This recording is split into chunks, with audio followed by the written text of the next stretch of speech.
course, kicking off with the Chief Judges training with Shamsundar, followed by the eagerly anticipated session on how to write a winning speech to be conducted by this year's Toastmasters World Champion of Public Speaking.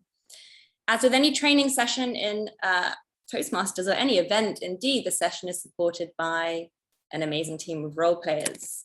And I think we can see the role players up on the screen quite soon, if I'm not mistaken. Can we see a picture of the role players? There we go. Fantastic. So our main host for this evening is Toastmaster Bindu Pillai. Our co-host is, of course, Neshi Kumar. We have another co-host, Giridhar KV, and our timer who will be keeping everybody on track for the evening, hopefully, is Toastmaster Fauzi. Can we get a virtual round of applause, please, for everyone involved and all the role players who are going to be keeping this going to time, on track, and helping us have a very, very productive and efficient session. We also have a few other things to mention. We have the district mission. Oops. There we go. So of course, our district mission is that we build new clubs and support all clubs in achieving excellence. And of course, tonight's session is a perfect example of something that this district is doing to achieve its mission over the course of the year. I'm very excited about it too. With the session, we're expecting lots more people as well to be online soon. We do have a few ground rules for you. If I could just have these up as well. Thank you, Bindu. First of all, if you could keep your microphone off, but your camera on. Microphone off, of course, to avoid any unnecessary disturbances, and the camera on, of course, so that those speaking can see who they're speaking to. And we as an audience can also appreciate who is sitting in the audience with us and listening to the session. When speaking or if asking a question, there are a few topics that we have which are taboo here in Toastmasters in District 116, that is religion, politics, and sex. So please avoid speaking on any of these topics. We would advise you to turn your Zoom settings to speaker view so that you can have the full experience of whoever is on your screen. And apologies if I'm full on your screen right now for my bad hair day, but the future speakers are going to be looking a lot better. So please keep it on speaker view rather than gallery view. And of course, some of you might have heard the session is being recorded, okay? Just for your information. There's one more thing I would like to just quickly mention, and that in both training sessions, I'm confident there'll be a multitude of questions while listening to the session. So please send your questions, whether they occur to you during the session or at the end of the session. Please send the questions in the chat box to the relevant question and answer hosts who I will be introducing. The first question and answer host is Bindu Unikrishnan, and the second one is Toastmaster Fauzi. So just please keep that in mind. When you have questions for the sessions, pop them in the chat box. Don't wait until the last minute. And of course, if you could keep them purposeful, short, straight, and to the point. That's my personal recommendation to all of you. So it's my pleasure now to invite our district director to the screen. He's a keen gardener and cook, as many of you know. He's been a Toastmaster for 19 years. He served at club, area, division, and district in various roles. And currently, of course, he's serving the members of the #1 district. Yes, that is us, District 116, as the district director. Not only is he a Toastmaster, he's also an entrepreneur. He's co-author of the Amazon best-selling book, Decoding Communication, and he's a trader, to top it all off. Can I please welcome to the screen Distinguished Toastmaster and District Director, Manzoor Moeddin.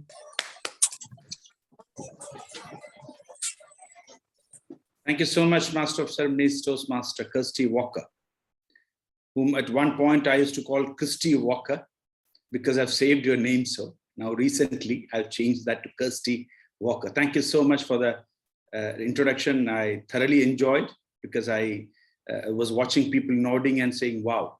Well, it was, of course, written by me. Thank you so much. A District 116 Program Quality Director, Distinguished Toastmaster Rajesh VC. Club Road Director, Toastmaster Ravishankar J. A trainer and facilitator for today, Toastmaster Shamsundar. all our Toastmasters from around the world in District 116, that includes our division directors. We've got 4 of them, many area directors, club officers, and members. A very good evening to all of you. We also have with us our past district director, the first district director of the #1 district in the world, distinguished Toastmaster Rajeshwar Sundaresh, has just joined. Last week, I had the fortune of meeting and interacting with the retired Chief Judge of the Andhra High Court in India, Mr. Kalyan Sundaram.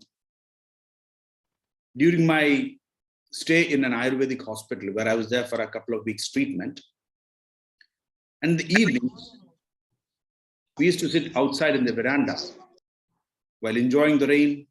I used to ask him many questions regarding his journey to becoming a chief judge in one of the biggest states in India, Andhra Pradesh. And he was mentioning about his career and how he reached to be, and he's been awarded a couple of coveted recognitions by the government of India for his service. So he's mentioning that it's not easy to be a chief judge in a high court of a state in India. You have to practice for about 10 years as an advocate in a high court. Then you need to be a judge for so many years. You need to be a magistrate and then a judge. And then finally, or rather in between, attempt the exams, which are one of the most competitive exams conducted in India for the chief judges. Thankfully, in Toastmasters, we don't have such. We got very straightforward, simple to the point training by our amazing trainers like Toastmaster Shyam Sundar, who will tell us what a chief judge in Toastmasters is all about. I was asking about being a chief judge. She said, of course, you need to not only be fair, but also know all the legal points and to ensure there is parity in every word that he utters. Very meaningful, very thought-provoking. Even in Toastmasters, a chief judge is required, or rather, I would say, must go through the process of judging at various levels to understand what judging is in Toastmaster speech contest. #1 point. Now, when you're a chief judge, some of my fellow members have asked me this question. It's just about facilitating, or rather collecting the ballots from the judges and just tabulating. It's not just about tabulating the judging sheets, but much about that. Again, as Shyam Sundar mentioned initially, it's not about petrifying you, saying that the role of a chief judge is very challenging. It is not. But it is definitely a wonderful experience to be a chief judge in any level of contest. Gives you a lot of exposure and experience. So I request all members attending this workshop, even if you've attended earlier similar workshops for chief judges, to not just listen to Shyam Sundar, learn from it, but make sure that you practice it by being chief judge, by volunteering to be a chief judge at contest of different levels. Now it's contest season. So now we have the chief judging workshop, followed by listening to our world champion of public speaking. Now, one of the goals or the objective of District 116 is to create a world champion of public speaking the next 5 years. Well, this goal was set 3 years ago, so we've got 2 more years to go. And we ensure that we, district, give the best of the best trainings for our members. Last year, if you remember, we had Michael Carr, last year's 2020 World Champion of Public Speaking, addressing us. And this year, we have Variety, who will be addressing us after this chief judging workshop. Make the best of use of this session. And I congratulate our program quality director and his entire team for organizing one such, along with our judging engagement manager, distinguished Toastmaster Sunil Kumar Menon. Wishing all the very best and looking forward for an enthralling session right from now. Toastmaster Kirsty Walker. And I declare that this session is open. Thank you so much, Distinguished Toastmaster and District Director Manzoor. Fantastic. Are you all ready for the Chief Judge's training? Can I get some more thumbs up? Are you ready to enter the mysterious world that some of us already know, but some of us don't, many of us don't, and it should be clarified by the very experienced Shyam Sundar.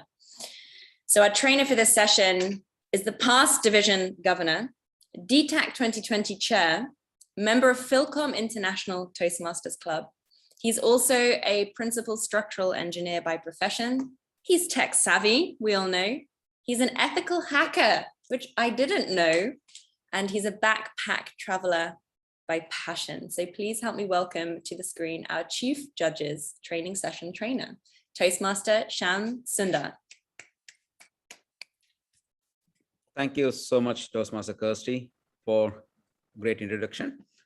Fellow Toastmasters and members of District 116 and other Toastmasters fraternity, thank you and welcome to Chief Judge training. I won't call it a workshop, but Chief Judge training tidbits. As DTM Manzoor, the District Director, mentioned, we are here not to frighten, but to enlighten you what Chief Judging is all about and what it takes to be a Chief Judge. And if you're a Chief Judge, what is it required? So let me just share my screen. I'm not sure whether spotlight is on. Yeah. Right.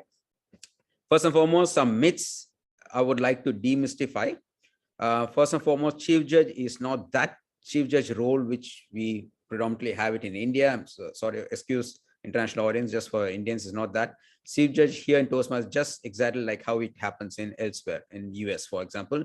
We have a jury and Chief Judge is a person who facilitates a fair judgment. That's all about Chief Judging here, right? Chief Judge is a person who doesn't pass on any verdict, who doesn't hold any verdict, but he makes sure and ensures a contest is being done fairly. So for my training, given the time of 30 minutes, I divided my session into 5 segments, as you can see on the screen. I hope my screen is visible. Thumbs up. Yeah. Thank you.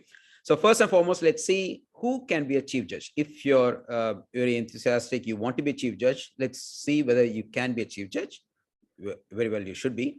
And why do we need a Chief Judge for any contest? And what it takes to be a Chief Judge, or what all the requirements of a Chief Judge, and how you can be a very effective Chief Judge. And in summary, we'll sum it up all. Fair enough? Shall we go ahead?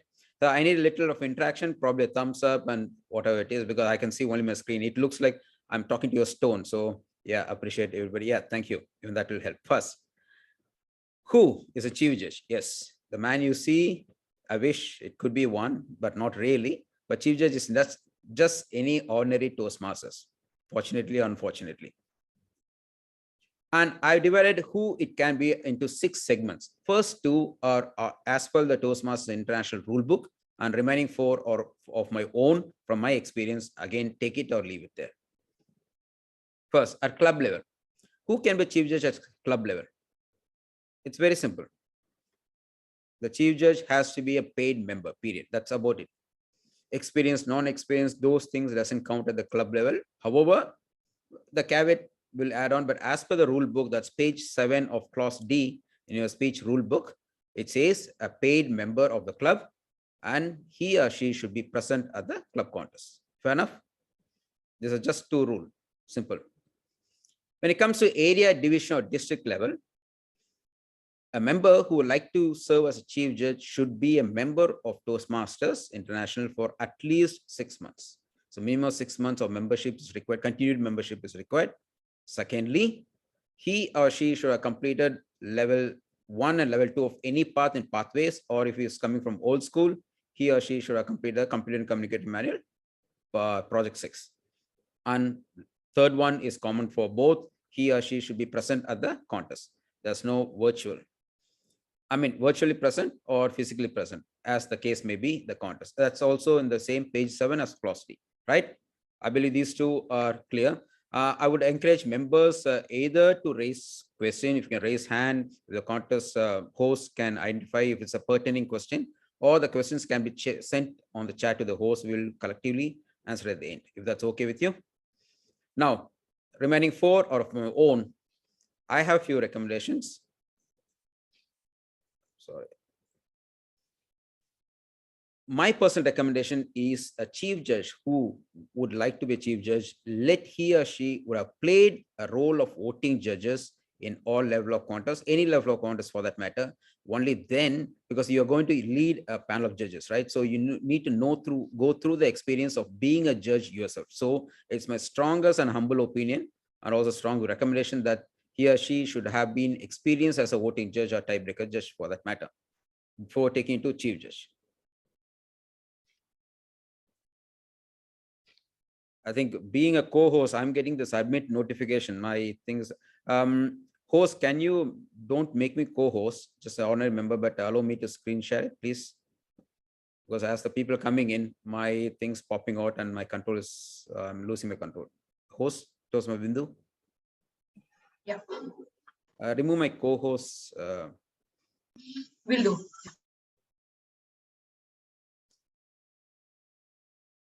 Let me know when I can continue. Yeah. Done. Yeah, perfect. Thank you.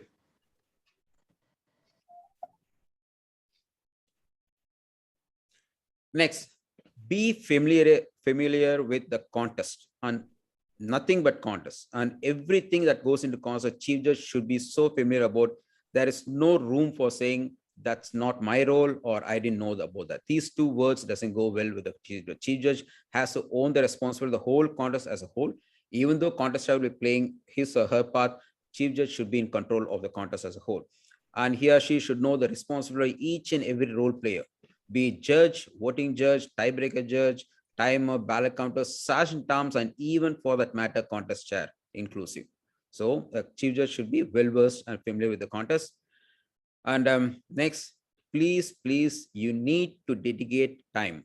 And again, being busy, yes, in this world, yes, we all are busy, but again, be diligent, and you need to require to dedicate a time for their role, because chief judge in online contest, trust me and take this from me, that it's not just like a physical contest. Physical contest, to be honest, is much easier, but online chief judging is hard because your role starts a week, for that matter, a month prior to the contest. So there is prior preparation, during contest, and post preparation. I'm going to come into that one. So please dedicate time during pre, during, and post contest.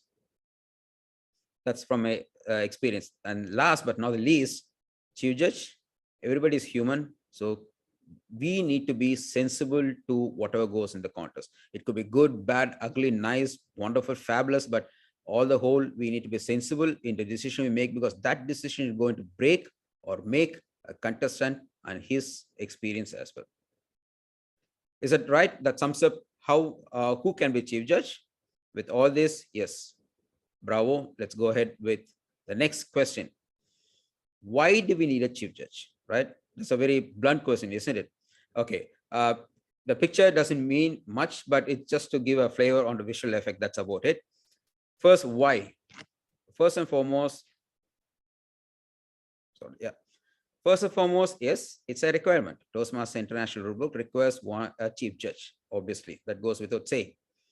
Second, to conduct a fair and level playing contest, a chief judge is required. Again, as I said, chief judge is not going to do any judging, but again, he facilitates the contest, facilitates a fair contest and judging as well.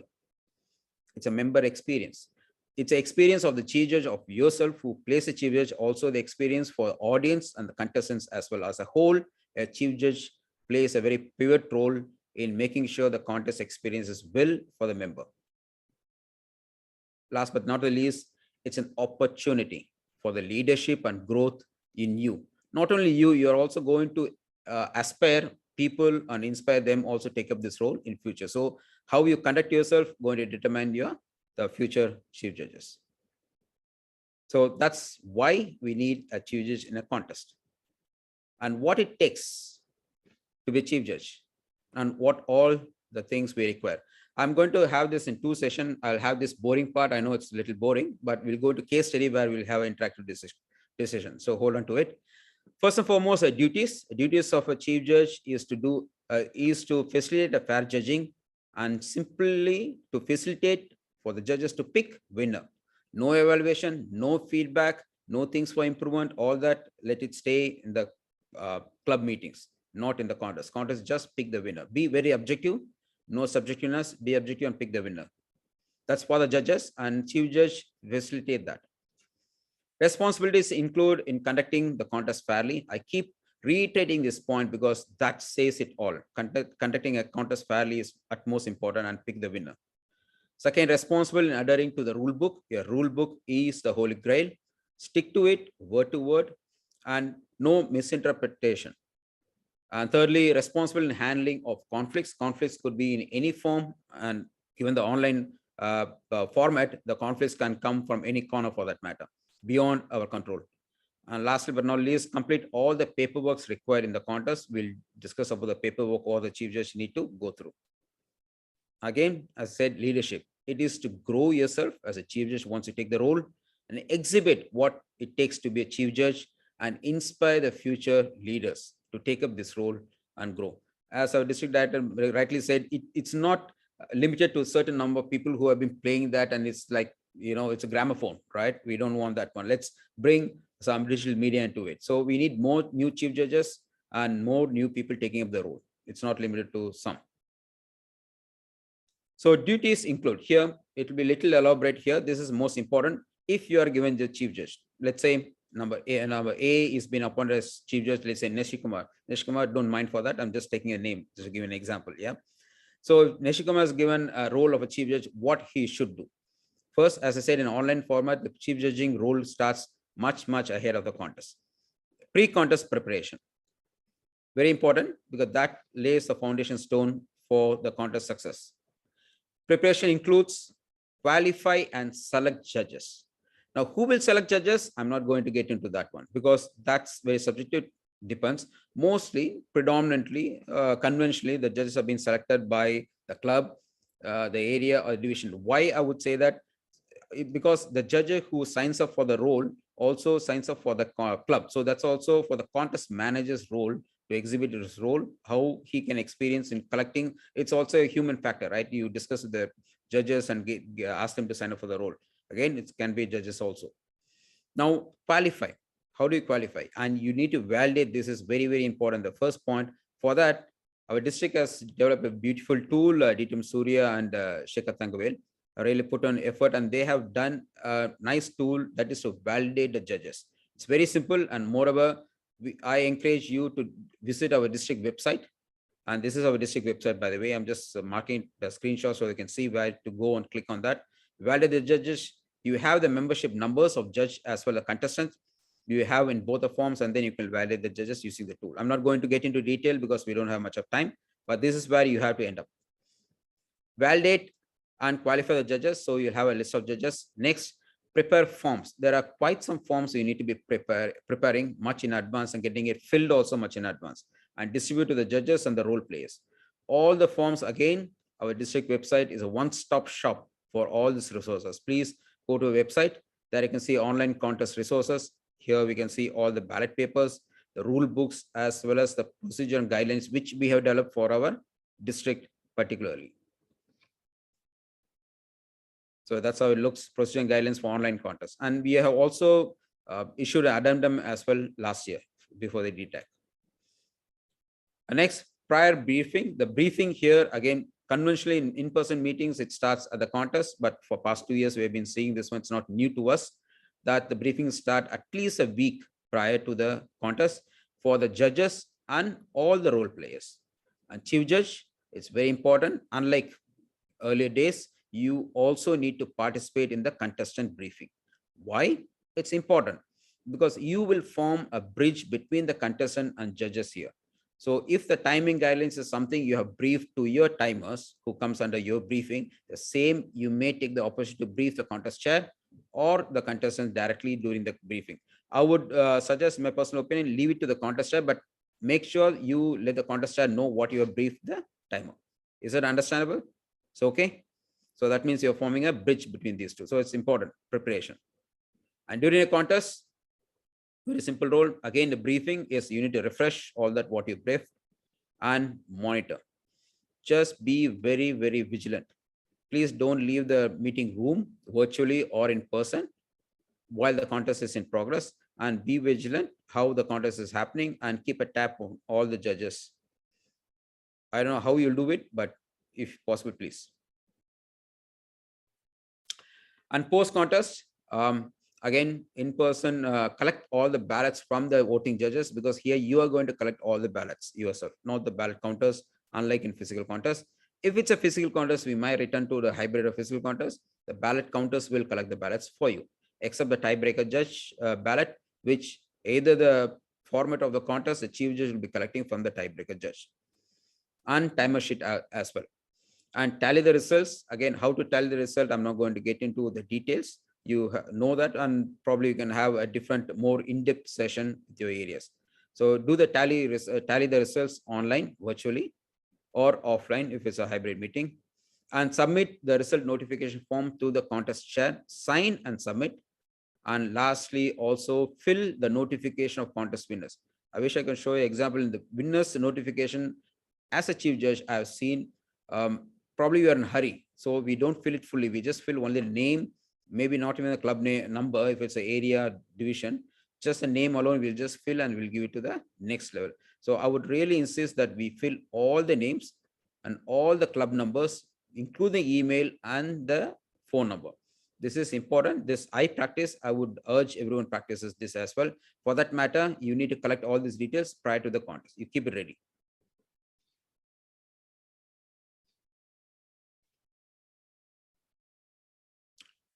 Now we're saying who can be chief judge, yes, and why do we need a chief judge and what it takes or what it is required to be a chief judge. Now comes the interesting part. How to be a chief judge. To be an effective chief judge, we have developed a few checklists. Myself, Venkat, Philippi, all Surya, we all were part of this. We develop a checklist. First and foremost, attend the contest through a laptop as much as possible or a desktop. Never, ever, I would really insist that never ever through your iPad, which would have a bigger screen for you, but the functionalities are limited, nor your mobile phone. Definitely not as a chief judge, please, right? And ensure you have a decent internet connection and also audio-visual connectivity. I mean, it is checked also because you may need to interject in between when something's going on wrong, or you need to pause the contest or do anything. You need to have a good internet, because it could be a time when, let's say, for example, announcement of results being happening and your internet goes off, right? So what happens once the announcement of results made, that's final. Even if it's done wrongly, if it's not stopped and corrected timely, the announcement result is final. So it is so crucial that you have a good connectivity, and enable the WhatsApp in your system on a laptop rather than the phone, because you're going to collect all the ballots through the WhatsApp system. And keep all the role players' contact details in case of any emergency. You need to reach out to them very instantly. So have all the contact details instantly on hand, because you won't have the opportunity to call the contest manager and just have a trial there. Keep the result form and winner notification form, everything ready prior to contest. Keep everything on a desktop, probably in the desktop or documents in a folder, and it's accessible. Be familiar with a Excel sheet, the ballot counter sheet, the tally counter sheet, which you're going to share with the tally counters and going to tally the result. And double check the result form.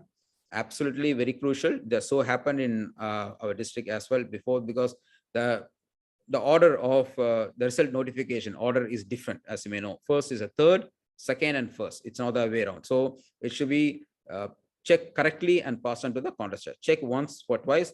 In fact, if you want, you can take the help of tally counters as well to check it as a second eye. And be available during the winner notification. Yes, 3 people are responsible or can be responsible in correcting the mistake if its announcement is made wrong. One is a chief judge, one is a tally counter, and the third one is a timer. Timer will be limited only for time disqualification. Whereas the notification of winner row, the order can be corrected only by tally counters and chief judge. So please be attentive.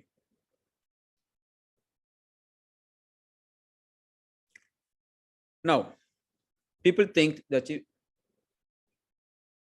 chief judge role comes into play only when there is a protest and disqualification. When the contest happens smooth and nice, yes, buttery smooth, everything's fine. People forgot about that. So protest and disqualification is one of the primary role, if not the only role, I would say, because this we all pray and wish doesn't happen. If it happens, how the chief judge should handle himself and how the judges should have been briefed on the process so that there is no argument even between the judges as well. First and foremost, let's understand the protest and disqualification is limited only to these three. One is eligibility. Predominantly, the eligibility is checked by the contester while collecting the eligibility form. However, if you may notice, the eligibility form should be handed over to the chief judge before the contest. It should also be made a practice. The chief judge should ask for the eligibility form, and contester should also hand over all the eligibility form once checked to the chief judge, because chief judge is going to be custodian of those eligibility form. Second is on the originality. Originality is very subjective. And other contest speech, this is something added recently, 2 years before it's been added, because earlier they used to quote the prior contestant speech. They take a tidbits from that speech, they repeat it, and then they build a speech upon that one. That's been seen as a cool effect, or has been seen as a presence of mind effect, and they have scored also in past. I have seen myself, but however, that's been taken down and then been seen as a protest for disqualification. So these three has to be kept in mind. Next, to whom the protest can be lodged? The protest can be lodged only to the chief judge or contest chair prior contest adjournment. Again, here, the past, what happens, we have first day of contest before the rule book says it's before the announcement of result. Since the announcement of result happens later at the stage in a conference, let's say in DTAC, it happens in second day, the window for protest is being so long that it goes up to 2 days. And last year, we also with PQD, DT Manzoor, we took a decision that it has to be stopped at the midnight. We can't keep it in it definitely. But this time, I think Toastmasters International have heard, and they have made it very clear, the contest adjournment. When the contest adjournment happens is, let's say we have table topics contest, the contest finishes, announcement result is not been made, but still the contest chair has to adjourn the contest before moving on to the next contest. So that is known as a contest adjournment, right? The same day. The result can be announced even second day, third day, any part of the day, even after 1 week also decision can be announced. But all the protests has to be lodged before the contest has been adjourned by the contest chair. I hope that's clear. And who can protest? Not anyone or everyone. The protest can be lodged only by the contestants or voting judges. Even the chief judge cannot protest for that matter, right? It's only the voting judges and the contestant. Now let's see the process. I think it's been briefed much elaborately elsewhere, but I'll go through the process very quickly. First and foremost, when a chief judge receives the protest through the contest chair or directly, it can be through contest chair or directly. First and foremost, contest chair need to qualify the genuineness of the protest. The chief judge should also collect the evidence. The chief judge is responsible to collect the evidence of the protest to see whether it's genuine, and then table it with all the voting judges after the ballots are collected. Why after the ballot collected? Because this protest should be kept confidential and should not be known to anyone other than the one who made the protest and the chief judge or the contest chair. That's about it. So that the judging happens fairly, fair and square. The ballots are being collected. In fact, ballots have been tallied and result also had to be tallied and kept ready. Only then the protest will be taken up. So if once the chief judge verifies the genuineness of the protest and see there's a ground for protest, he tables with all the voting judges. Voting judges alone, not the tiebreak judge. Tiebreak judge is not part of any protest for that matter. So table it to the voting judge and ask the judges to see the evidence and call for a vote. Here, the majority votes should qualify to proceed to next step, or the majority can also say squash it. It's not genuine. It doesn't liable for the protest. So the protest is killed then and there. If majority votes, whichever they vote, either to squash or not to, or to take it forward, the contestant is privately and very discreetly called into and asked and will be briefed that we receive such a protest. So we'll give an opportunity for contestant to defend himself or herself, because there are genuineness. I'll come to case studies where this has happened. So contestant will defend, and after the contestant may leave the room. Again, there's no cross-examination. Please be sensible, as I said. we only hear from the contestant what he says. We are not going to ask him anything, no question, no cross-examination, nothing, period. We all just keep quiet, listen to the contestant, the time he takes. Fairly a 5 minutes we can give. After contestant makes his point, he will leave or she will leave.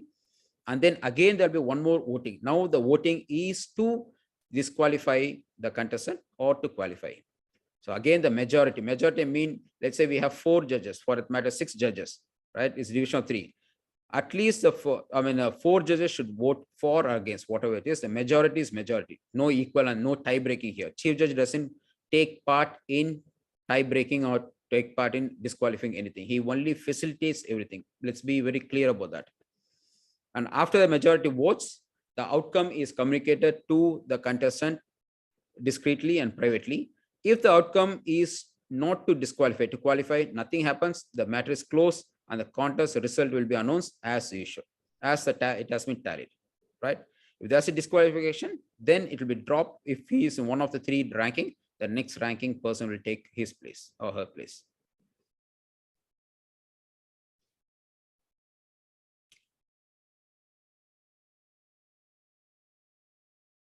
Now, on the eligibility form, the chief judge has to collect the contestant eligibility form, as I mentioned already, and collect the eligibility form from the judges as well, and verify no conflict of interest happens. If there is any conflict of interest, the chief judge will have a word with that judge himself in private. Now, that's about it. We go to case study. Do we take question as is there someone has a very pertinent question with the protest? I can take it now, or we can park it for the end. I have 5 case studies. I'll go quickly. Or you would like to ask, is there any questions, moderator, we have received so far?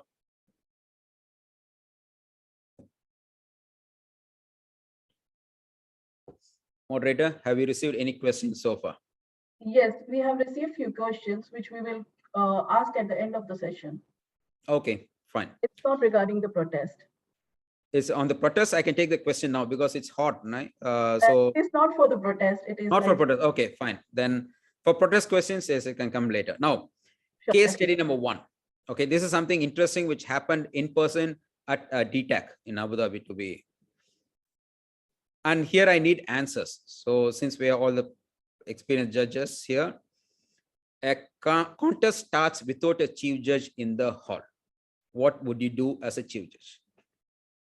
Answers, please.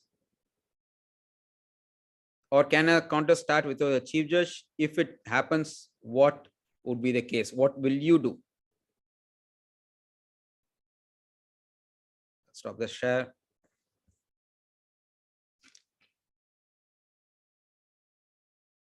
Yes, anyone? I think subject is very boring, isn't it? Chief judges. Okay. Yes, I did him, Surya. Yeah. Thank you, Shyam. The session is wonderful. Regarding this point, we're seeing this happening in our online contest, because when one contest gets over and the chief judge is responsible for 2 contests, the chief judge immediately moves into the ballot room after the first contest. But the contest chair and the MC, they are in a hurry to start the second contest, so they go ahead without the chief judge. So if Right. that is such a thing happens, I think the chief judge should intervene, or better is to be proactive and inform them that they should proceed only when the chief judge is back. Or if the chief judge feels the contest is to restart, but I think it's a very tough call. So better to be forewarned rather than get into trouble. Thank you, Dijam Surya. I think that's a very valid point. This is happening time and again because an online format. That's why we say we can prevent this easily by not engaging the same chief judge for 2 follow-on contests. That's one point where you can the contest manager can look into. Don't have the same chief judge for 2 contests follow-on if you don't have gap. Else, if you want the same chief judge for 2 contests, it's fair that you have to give sufficient time for the chief judge to tally the result, because that is very, very important for chief judge, one of his main primary duty, right? So, and Abu Dhabi just, and I think dear Manzoor would know that it was a table topic contest. The contest started, the chief judge outside, he's banging the door. Sergeant Arms opens the door and he says, I'm the chief judge, I had to be in. He says, and Sergeant Arms a new person, right? He says, you can be king of swine, but I'm not going to let in. This is my duty, I want. So he pushed him out, right? So he was not let into, and the contest started. Almost 2 speakers done, and third, the break, they came in, back in and said, stop the contest and rerun the whole contest. And it happened in DTAC in physical. So yes, Chief Judge has to be in the contest when the contest is starting. It's very important, and contest cannot run without Chief Judge. As I said, Chief Judge has to monitor the contest full and foremost. Thank you. It may sound funny now, but that day it was quite a tough thing for whole contest to start again, because the contestants have to go through that experience again. So let's be sensible to contestants. Case study number 2, protest on originality. There was a case where originality case has been lodged by one of the judge, saying the speech plagiarism has happened because this speech they exactly lifted from a newspaper column which he or she read, okay, in one of the Sunday Times. So the protest so happened, and then the contestant was called in to defend himself. All that procedure happened. The first procedure is to qualify genuineness is they saw the news. Sham, you're muted, Sham. Okay, I'm muting myself. So the Chief Judge checked the genuineness. Yes, it's genuine. It appeared in a column in a newspaper. The whole speech is about that speech. And then the voting judges, everybody voted, yes, this is correct. He has lifted the speech. When the contestant came in, you know what happened? The column author was the contestant. It was a column, it was a contestant's column who he himself authored, and he gave it a speech. So obviously, don't jump into conclusion. Why take this case study is, if we have been at rush, or Chief Judge is a rush and judges are rush, everybody think, yes, it's been lifted. That's true. It's been lifted. But always hear the contestant's sake. So here, then the decision has turned around upside down. Obviously, everybody voted to be qualified, and the contest went on, and he became a winner also. In fact, he's a first place winner. So be sensible to the situation. Case number 3, I'll just go quickly now. It's a red light. Yeah, this has happened in our district. Contestant joining from 2 devices. That's very sensitive, especially for table topics and evaluation, because the one device will be in breakout room, one device will be in the hall. If that's found out, the contestant has lost the opportunity to compete as well. In fact, what happened, the one contestant, since they saw 2 devices, Sergeant Arms host immediately moved one device which had audio into the breakout room. The video device was banned. The video cannot be even entered. So contestant was disqualified.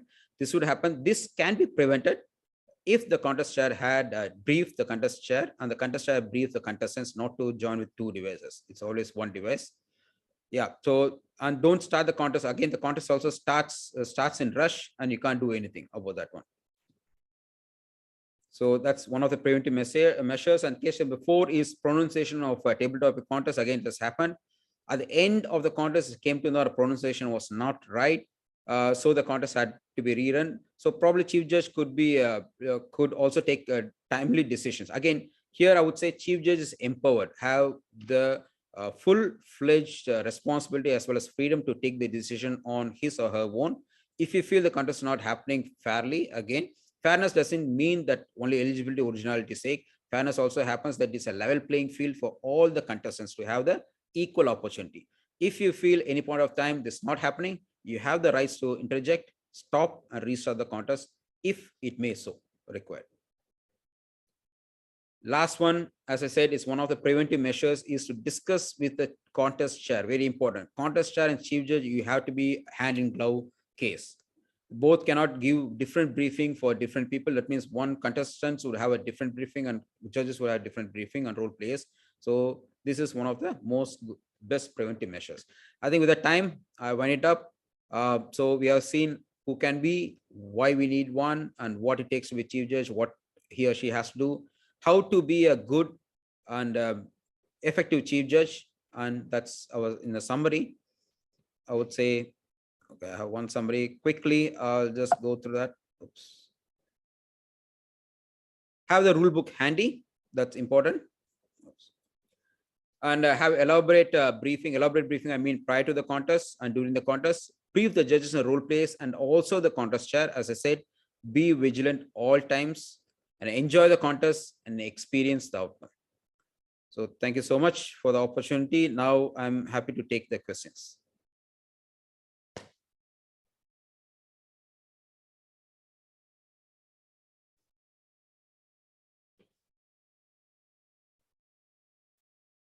I don't want to delay the world champion of public speaking champion, next to start. Bindu?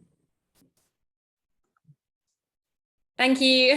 Can we all have a virtual round of applause, please, for Toastmaster Sham? Thank you very much for that session. It was enlightening, and it was enlightening actually for me. There's a lot of the stuff I knew nothing about, so it was very useful in that sense.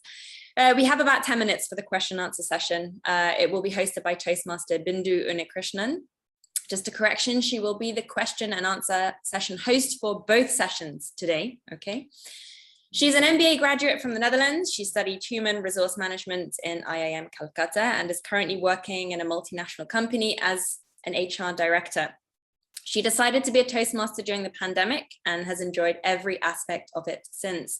She's the president of Al Suwayyad Toastmasters and the VP Education of Elite Toastmasters Club. Please join me to welcome our question and answer session host, Toastmaster Bindu.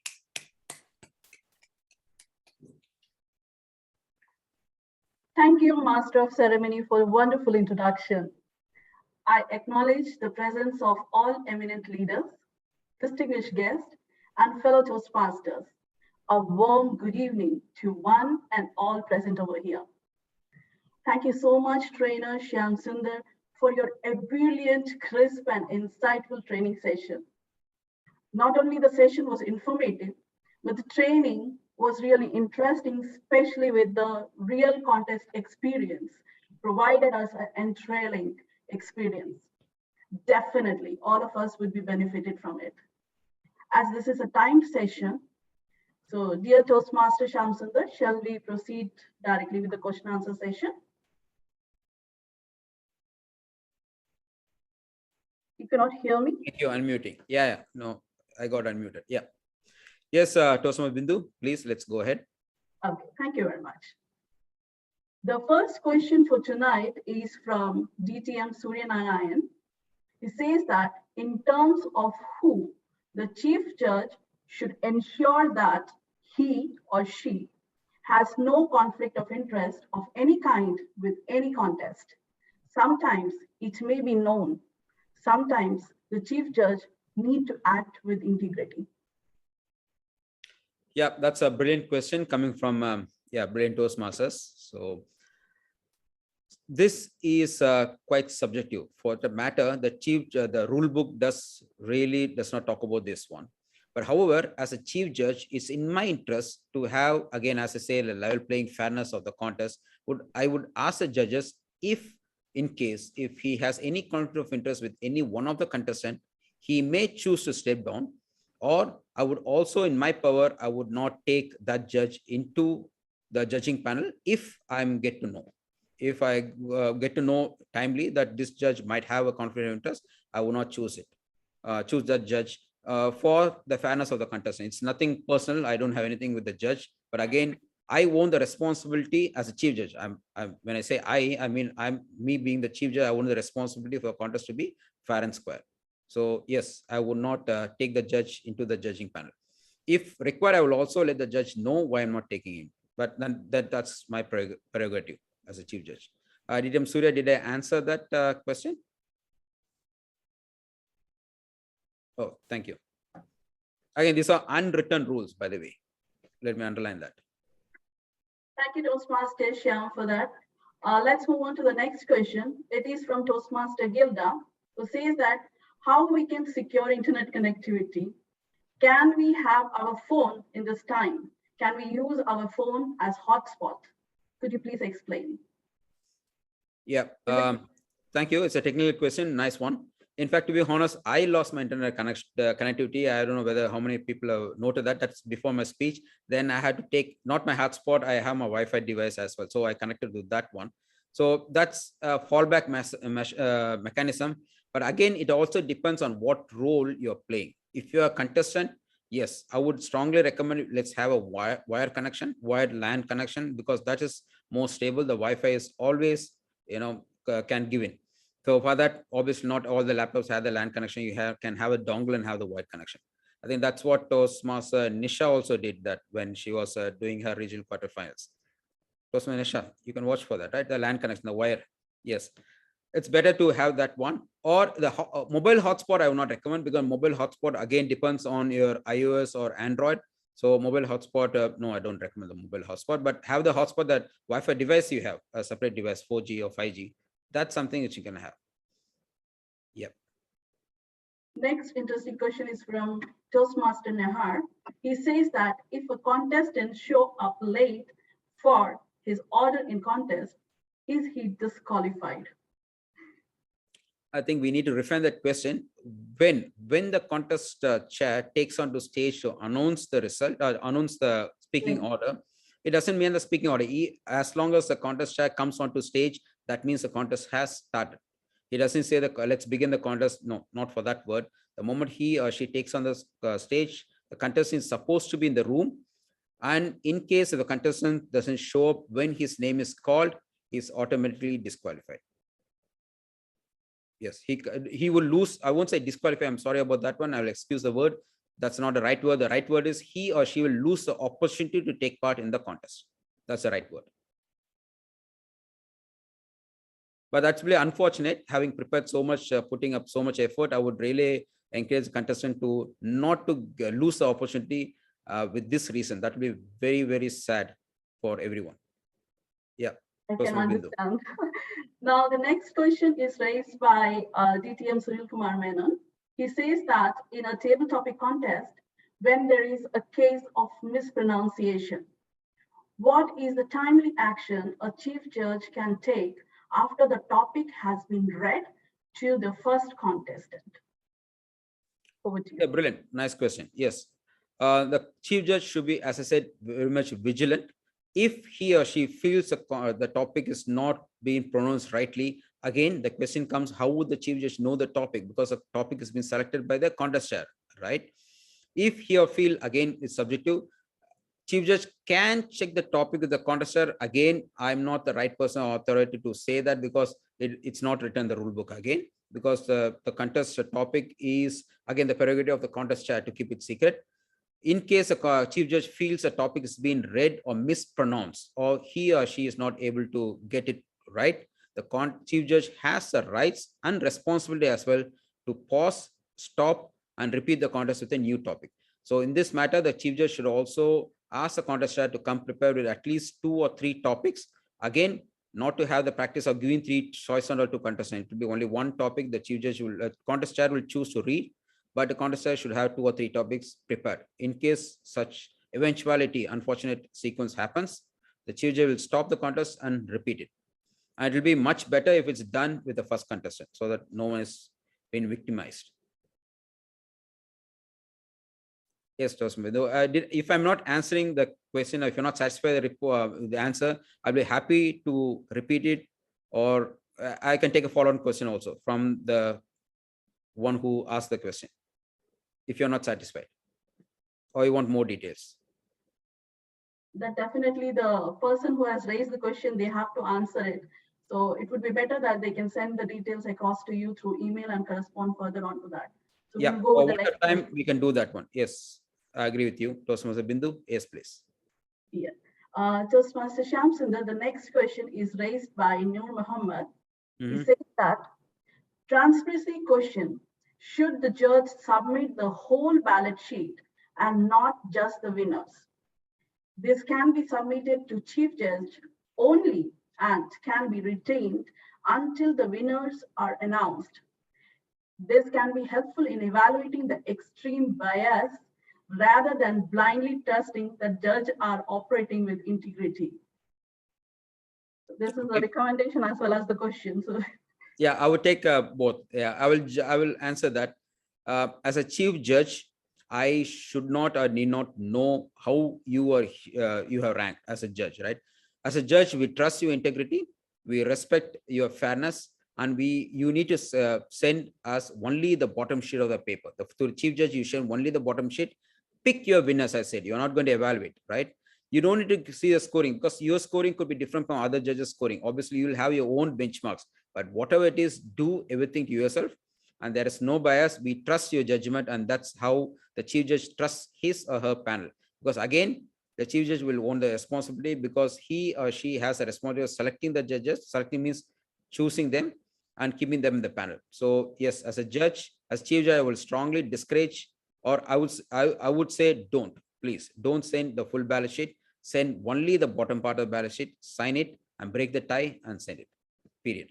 We are already almost hitting the time. So before we wrap up, let me ask quickly one anonymous question. Questions more? So anything interesting? Anything? Okay, I will leave it Anonymously, to you. one small question, that is, can a chief judge for club contest be a contestant at club level?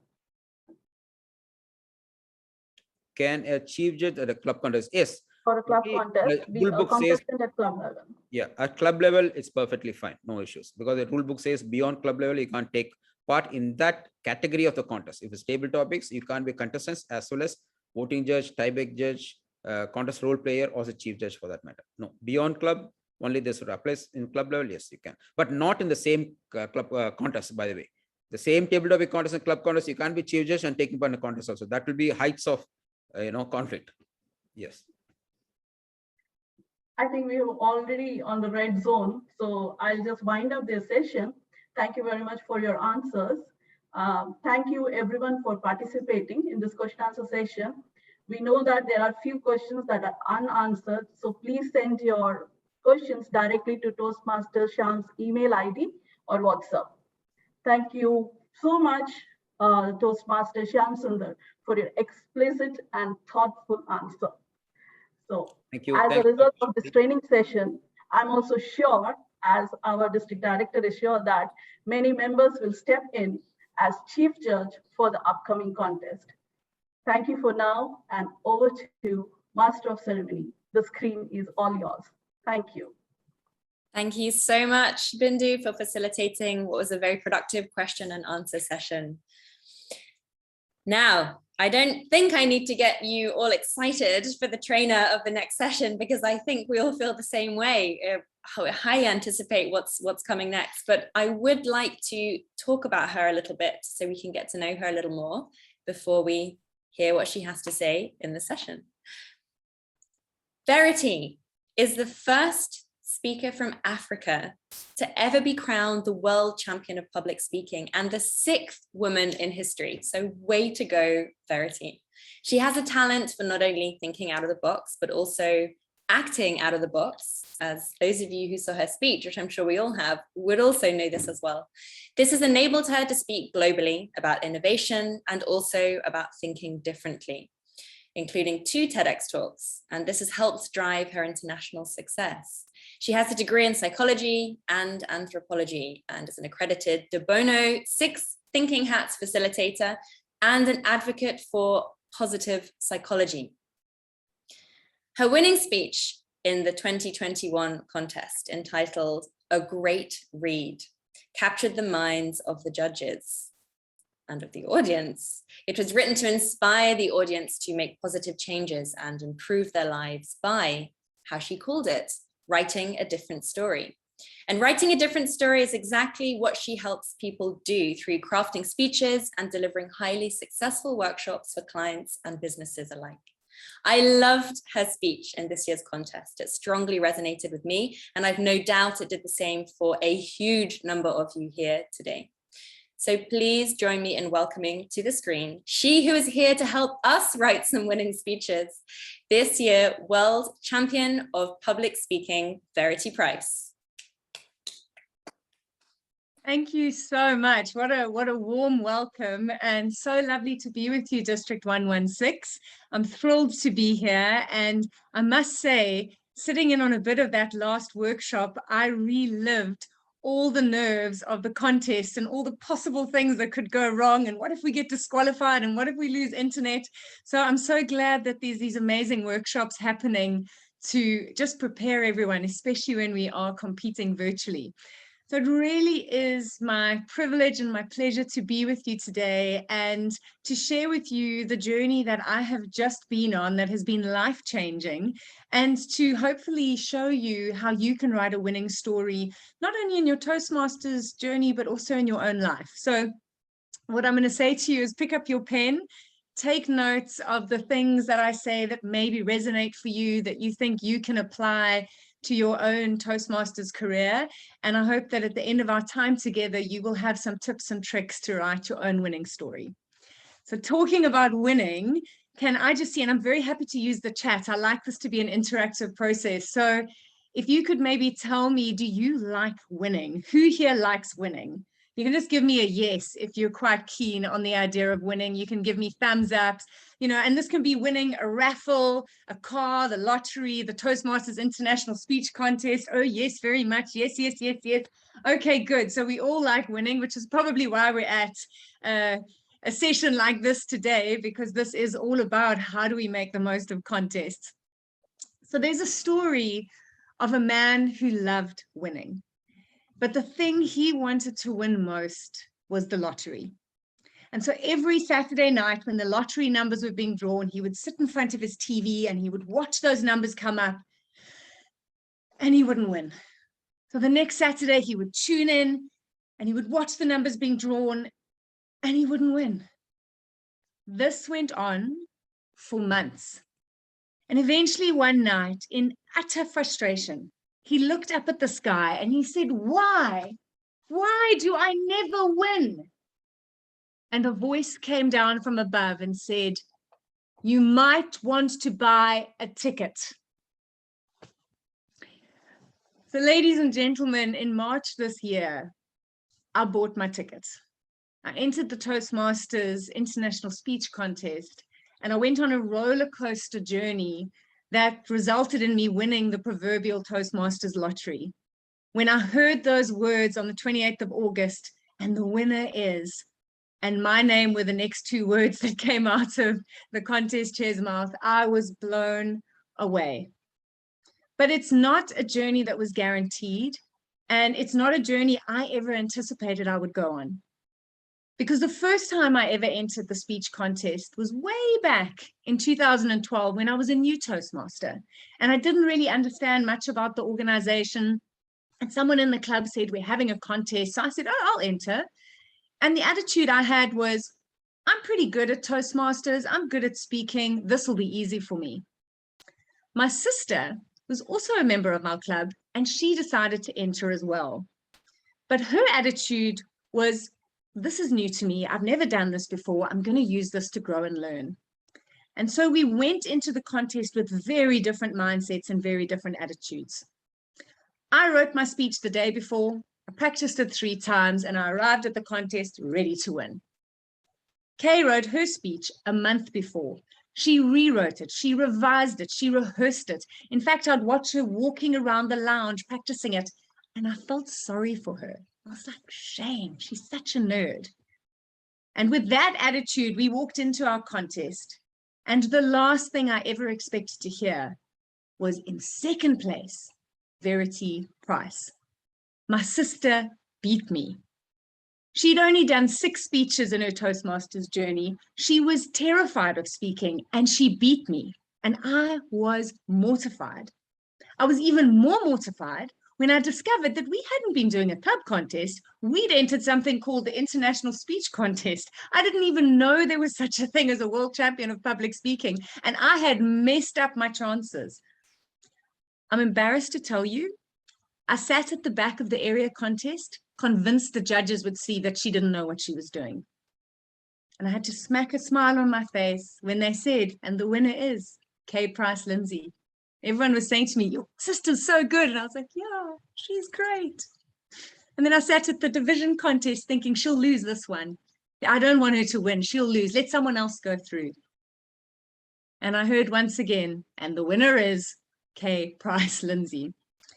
I had jealousy that was starting to bubble up inside of me. This was not my finest moment. I was absolutely horrified that she was shining bright and I had missed out on the opportunity.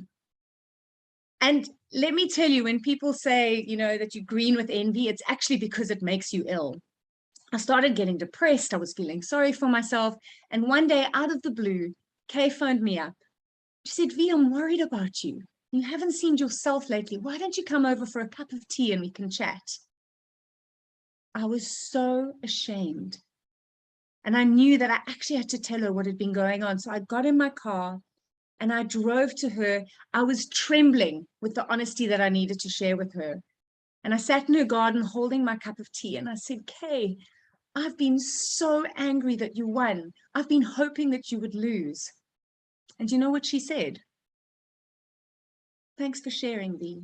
This must have been hard for you. And everything changed. I suddenly could see the energy, the intention, the enthusiasm she'd been putting in, and I got on board as one of her coaches and one of her mentors. And a few weeks later, we waited with bated breath to hear who the district winner was, and it was Kay. And now started the 3-month marathon of getting prepared to go to the World Semifinals. And that was when I realized the effort that goes into this contest, the obstacles the speaker has to come over, the challenges they face, all the feedback they have to deal with, and that your success comes from leaning into and learning from the success of previous champions. And Kay did all of it. And when we waved her off to fly to Orlando, Florida that year, we all knew that she really stood a great chance. And everyone from my club came to my house, and we managed to get it live streaming, and we watched and we waited with bated breath. And for the first time in 6 months, we heard, and in second place, Kay Price-Lindsay. She was beaten by a young man by the name of Ryan Avery. You might have heard of him because 2 days later, he became the world champion. So we still believe if she'd been in a different semi-final, maybe she would have met him at the final stage, but we will never know. But Kay showed me what a champion mindset looks like. I went in with a mindset of being pretty lazy and pretty arrogant. And to be honest, that's never going to take you anywhere in a contest. She went in with a mindset to open, to grow, to learn. And that's what she did. She came back a better speaker and a better person as a result of buying her ticket. Now, you'd think after seeing all of that, I would have signed up the next year, bought my ticket and entered again. I was like, are you crazy? You've seen how hard that is? I don't have time to that. I don't have speeches that are good enough. I'll never make it. And I told myself that for years. And you can maybe nod if you've had that experience when it comes around to contest time and you go, nah, it's not going to happen for me. I entered once in 2015. I managed to get to division level. I came third. And then I waited 6 years until I entered again. And the only reason I entered was because in November last year, something shifted for me. I wrote a speech for a club meeting about a lesson my mom taught me to always leave the world better than I find it. And when I finished writing that speech, this little voice said, that's a contest speech. And I was like, maybe it is. And then it said, and I think you could win. It's like, whoa, I could win the World Championship of Public Speaking? And right there was the choice. Do I let the voice that says I can't do it and I don't have the time and I don't have what it takes? Or do I listen to the voice that says, maybe you can? And so I decided to listen to this voice. I bought my ticket in March. I set my sights on that trophy. I'm not going to lie to you. I 100% joined hoping that I would win. And then I gave it everything. And there were obstacles. And I heard people talking about those obstacles earlier in the questions. Internet connectivity. We have electricity cuts in South Africa. I had an 18-month-old baby on the other side of the door. I was trying to compete from my bedroom. But I knew if I wanted to see where this contest was going to take me, I had to embrace those obstacles. Then there was the challenge of, okay, you've written a speech that maybe gets you to win district. What's your speech for the finals going to be if you get that far? And I mean, have you ever struggled to find a speech and find something to write about when it comes to contests? I can see some people nodding their heads. I think that's the biggest challenge as Toastmasters. I wrote 4 different speeches before I landed on a great read. I spent hours working on those speeches, but I had committed to taking on that challenge to find a story or a moment in my life that I believed could make a difference for my audience. And then there was the effort that I needed to put in. As I said, I had a small baby on one side of the door. I was trying to run a business virtually, but I knew that if I put this down to hoping I would find the time, it was never going to happen. You can't find time to do something important. You have to make the time to do something important. And so I made the commitment to make the time to give these speeches everything I could. By the time I'd heard I was through to the semi-finals, with the help of my district, we managed to book me in to speak at 42 clubs in 16 countries across 5 continents. I was sometimes speaking at 4 clubs a day. It was exhausting, but I knew that I didn't want to get to the end of this journey and regret that I hadn't given it my all. And when you speak at 42 clubs around the world, let me tell you what you have to make friends with. You need to become first name friends with feedback. The feedback I received was extraordinary. It was helpful, but it was super confronting. More than 200 Toastmasters weighed in on what I should be doing differently with my speeches, what they were expecting from me, what they didn't like. And it was amazing to get all that feedback, but it was extraordinarily confronting. I had to deal with my ego that wanted to believe that the speech I'd written was perfect, and what did they know? And then I had to have a bit of a conversation with my ego that actually, Verity, your speech is not for you. Speech is for your audience. And if they're asking for changes, you should listen. And it was a humbling and incredible experience to realize how much feedback can grow us as people and as speakers. And the last thing I did that was one of the fundamental changes for me was that I leant into and I decided to learn from the success of others. The beautiful thing about this contest is you don't enter it in a void. There are 80 other world champions that have done this journey. Their videos are online. You can watch them. You can learn from them. You can see those common threads and see how to apply it to yourself and to your unique style and your unique voice. And so that's what I did. And that's when I decided I needed to reach out to one of them to work with the best.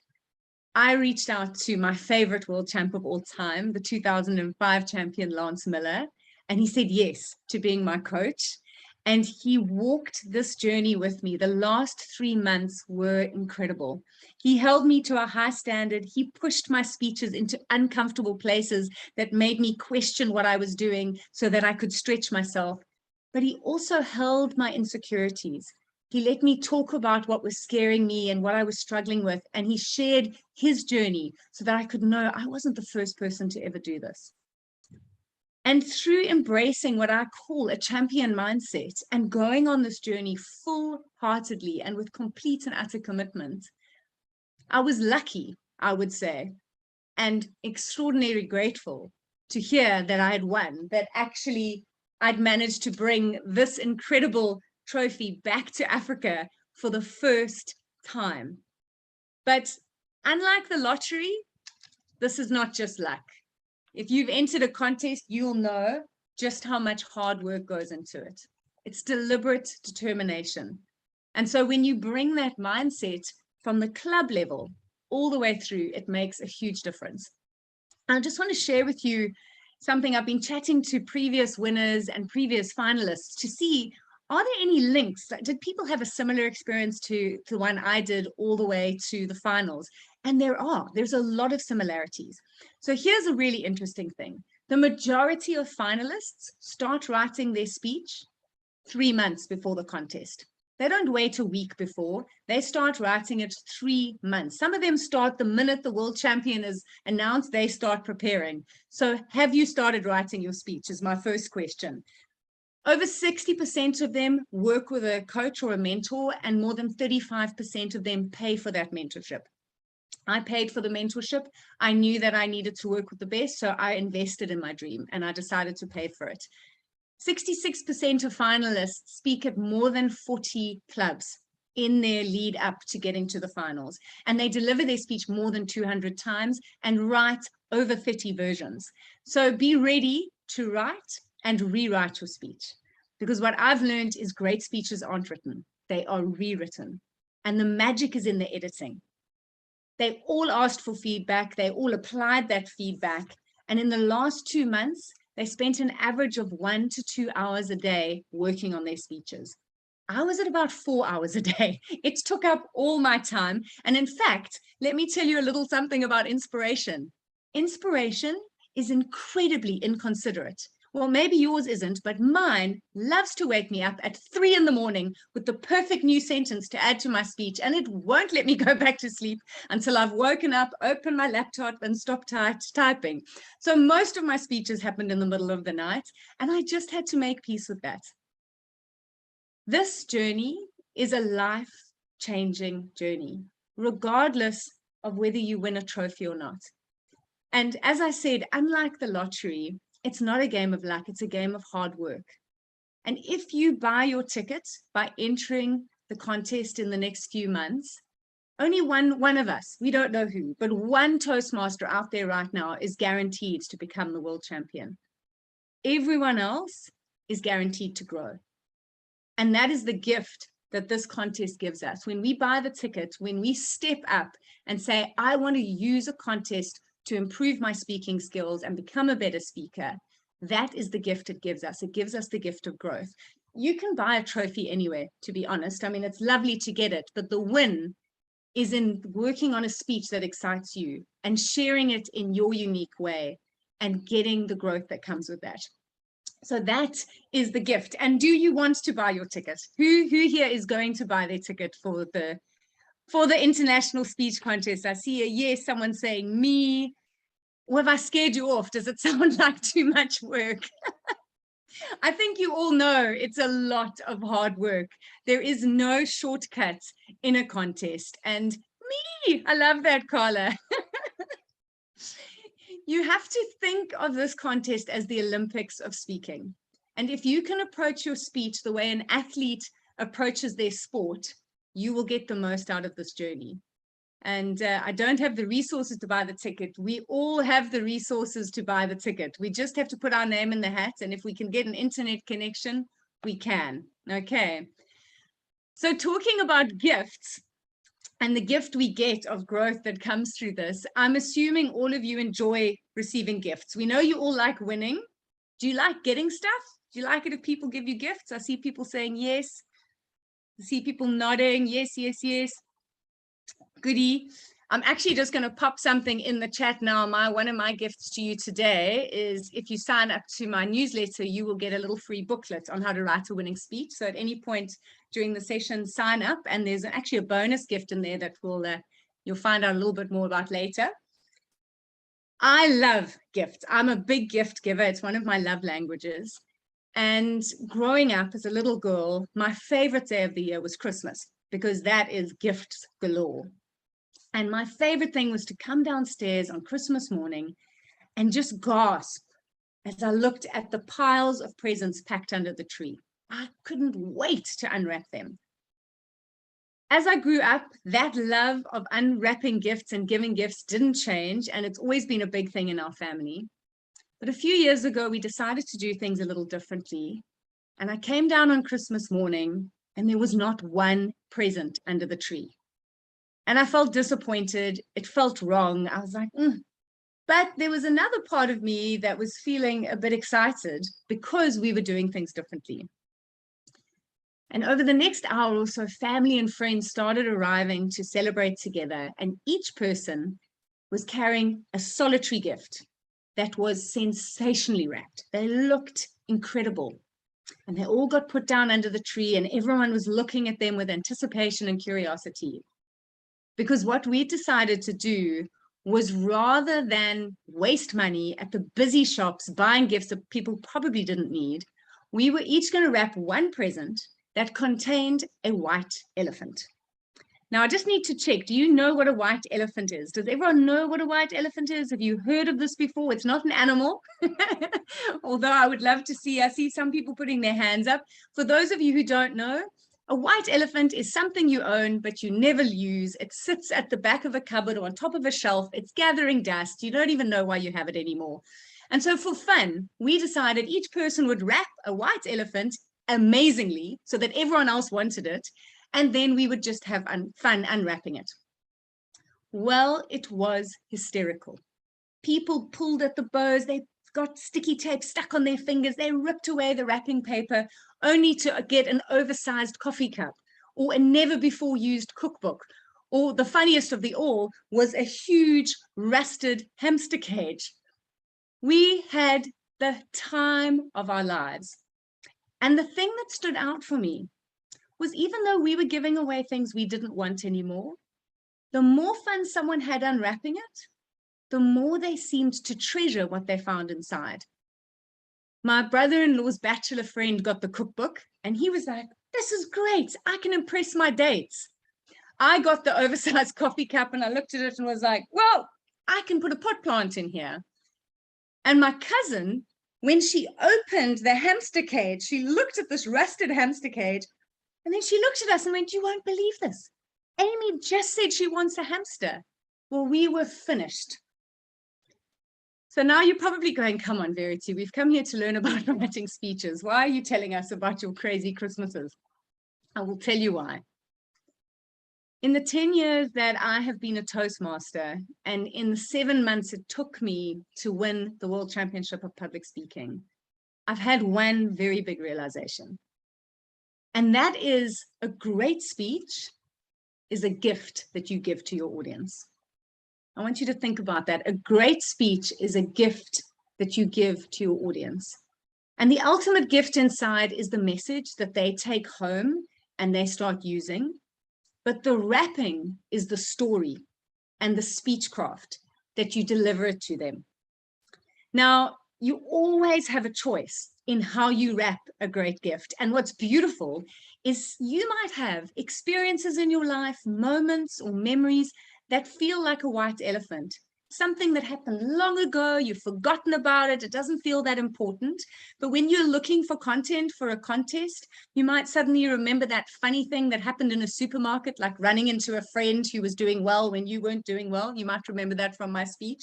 That was a long forgotten experience that I dusted off and wrapped and gave to my audience.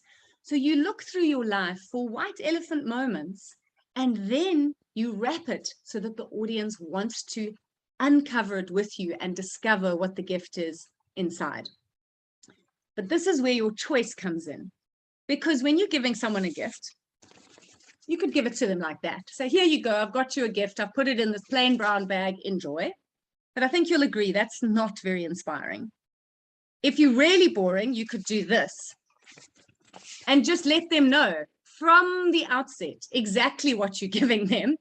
Now, I do this because sometimes as Toastmasters, without meaning to, this is what we do. From as early as our title, we've already told the audience what we're going to tell them.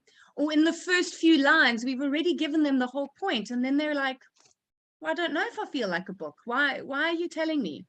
So don't do this. You might choose to do this, but as you can see, it's not very inspiring. Or you could give them a gift that looks like this.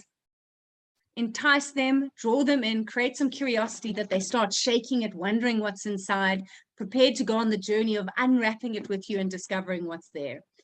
So my question to you, and you can just put this in the chat, which would you prefer, the bag or the box? If I was giving you gifts right now, which one do you want, the bag or the box? Box. Box, box, box, box. I do love that we can put so much energy into just a few words. Some people want the bag, but I think most of us want the box. This is where you create intrigue and interest. Okay, beautiful. So let's look at how this applies to writing a winning speech. Because if a speech is a gift you give the audience, how do we create that gift?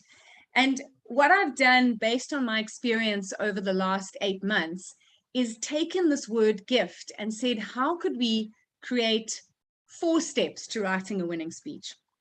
And the first step is with the G, which for me stands for get clear on your message. The most important part of a contest speech is the message. It needs to be unique. It needs to be original. I know we were speaking about originality earlier, and it needs to grab the audience and have them want to commit to that message and take it into their hearts and do something with it. So this is the hardest step of a speech, but it is the most important.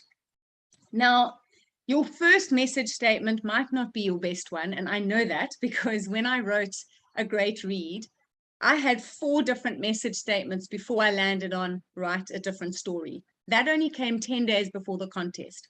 The story and the speech had stayed pretty much the same, but I'd started with happiness as a choice. A lot of the men in the audience didn't like that for some reason. Then I changed it to look for the good, and people said, that just sounds a bit cheesy. Then I had changed the way you look at things, which was based on a Wayne Dyer quote, and someone pointed out that might lose points on originality. And finally, I got to my statement of write a different story. What you want your message statement to be is a call to action. It needs to give the audience an action that they can take. And if you look at previous winners over the years, you'll see that's what they give us. Words have power. Reach out. The victory is in the try. Do you validate?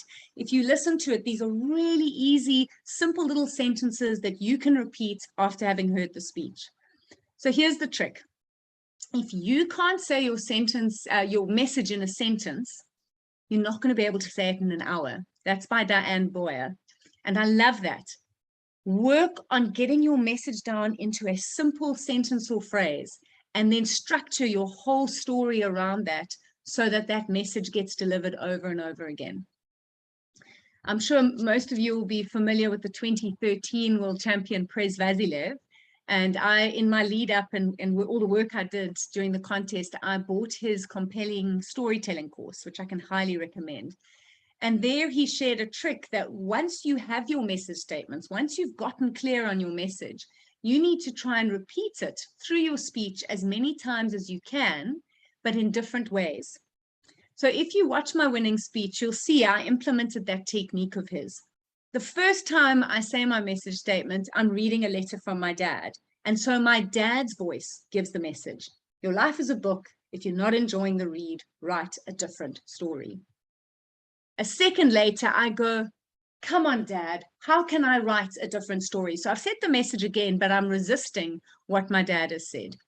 Then I go to Facebook and I make a comment on everyone else's stories on my chat here. And then the letter looks at me and it says, write a different story.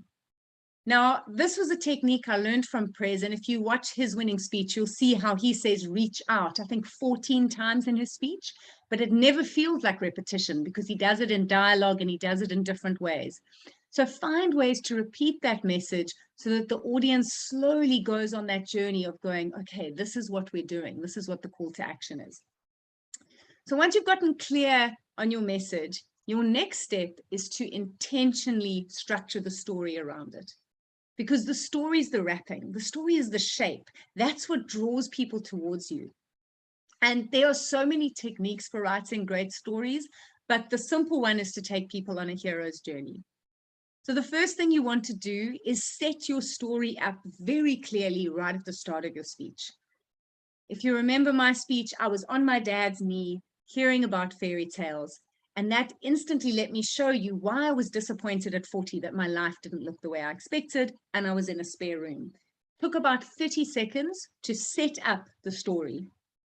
So now you've created your setting of where and when the story is happening. Now you have to introduce who the hero is. And often we are the hero because we're telling a story that's happened to us. And we need to let the audience know what obstacle, what problem are you dealing with that you're trying to resolve. And I was like, I'm single, I don't have children, my life's going nowhere. And then I run into a friend whose life is perfect. So you want to create a bit of tension for the audience. You want them to feel like, oh dear, I hope you sort this out.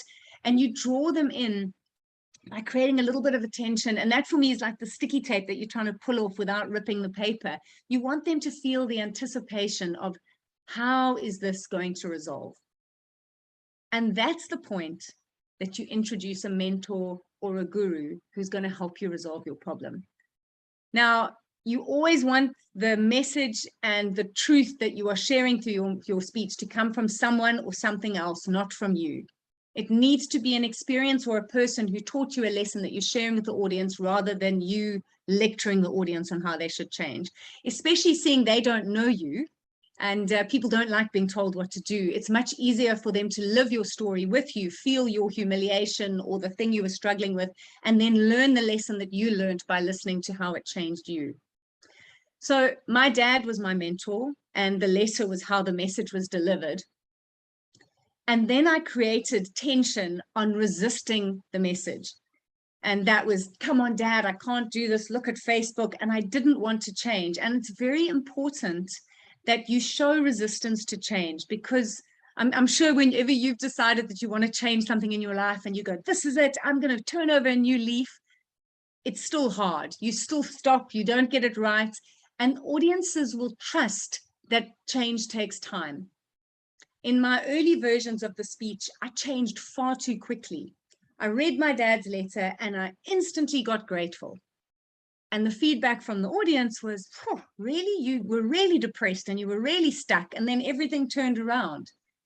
So that's where I realized it is so important that your story continues to take your audience on a journey. So show that resistance to change, and then show how you reflect and realize, actually, I do need to change. And my reflection point was remembering all the times my father had written a different story, and then using the awareness that brought me to suddenly look at my life differently. So it was constantly about showing the obstacle, the message, and how I resolved it. When you write a story like that, it doesn't have to be very complicated. In fact, you want to keep your story as simple as possible with as few elements as possible so that your audience can easily follow it. It just means it's a delightful experience for them to unwrap the message that is lying right in the center of that story. And that then brings us to the third thing, the F of gift, which is to fill in the gaps that your audience has.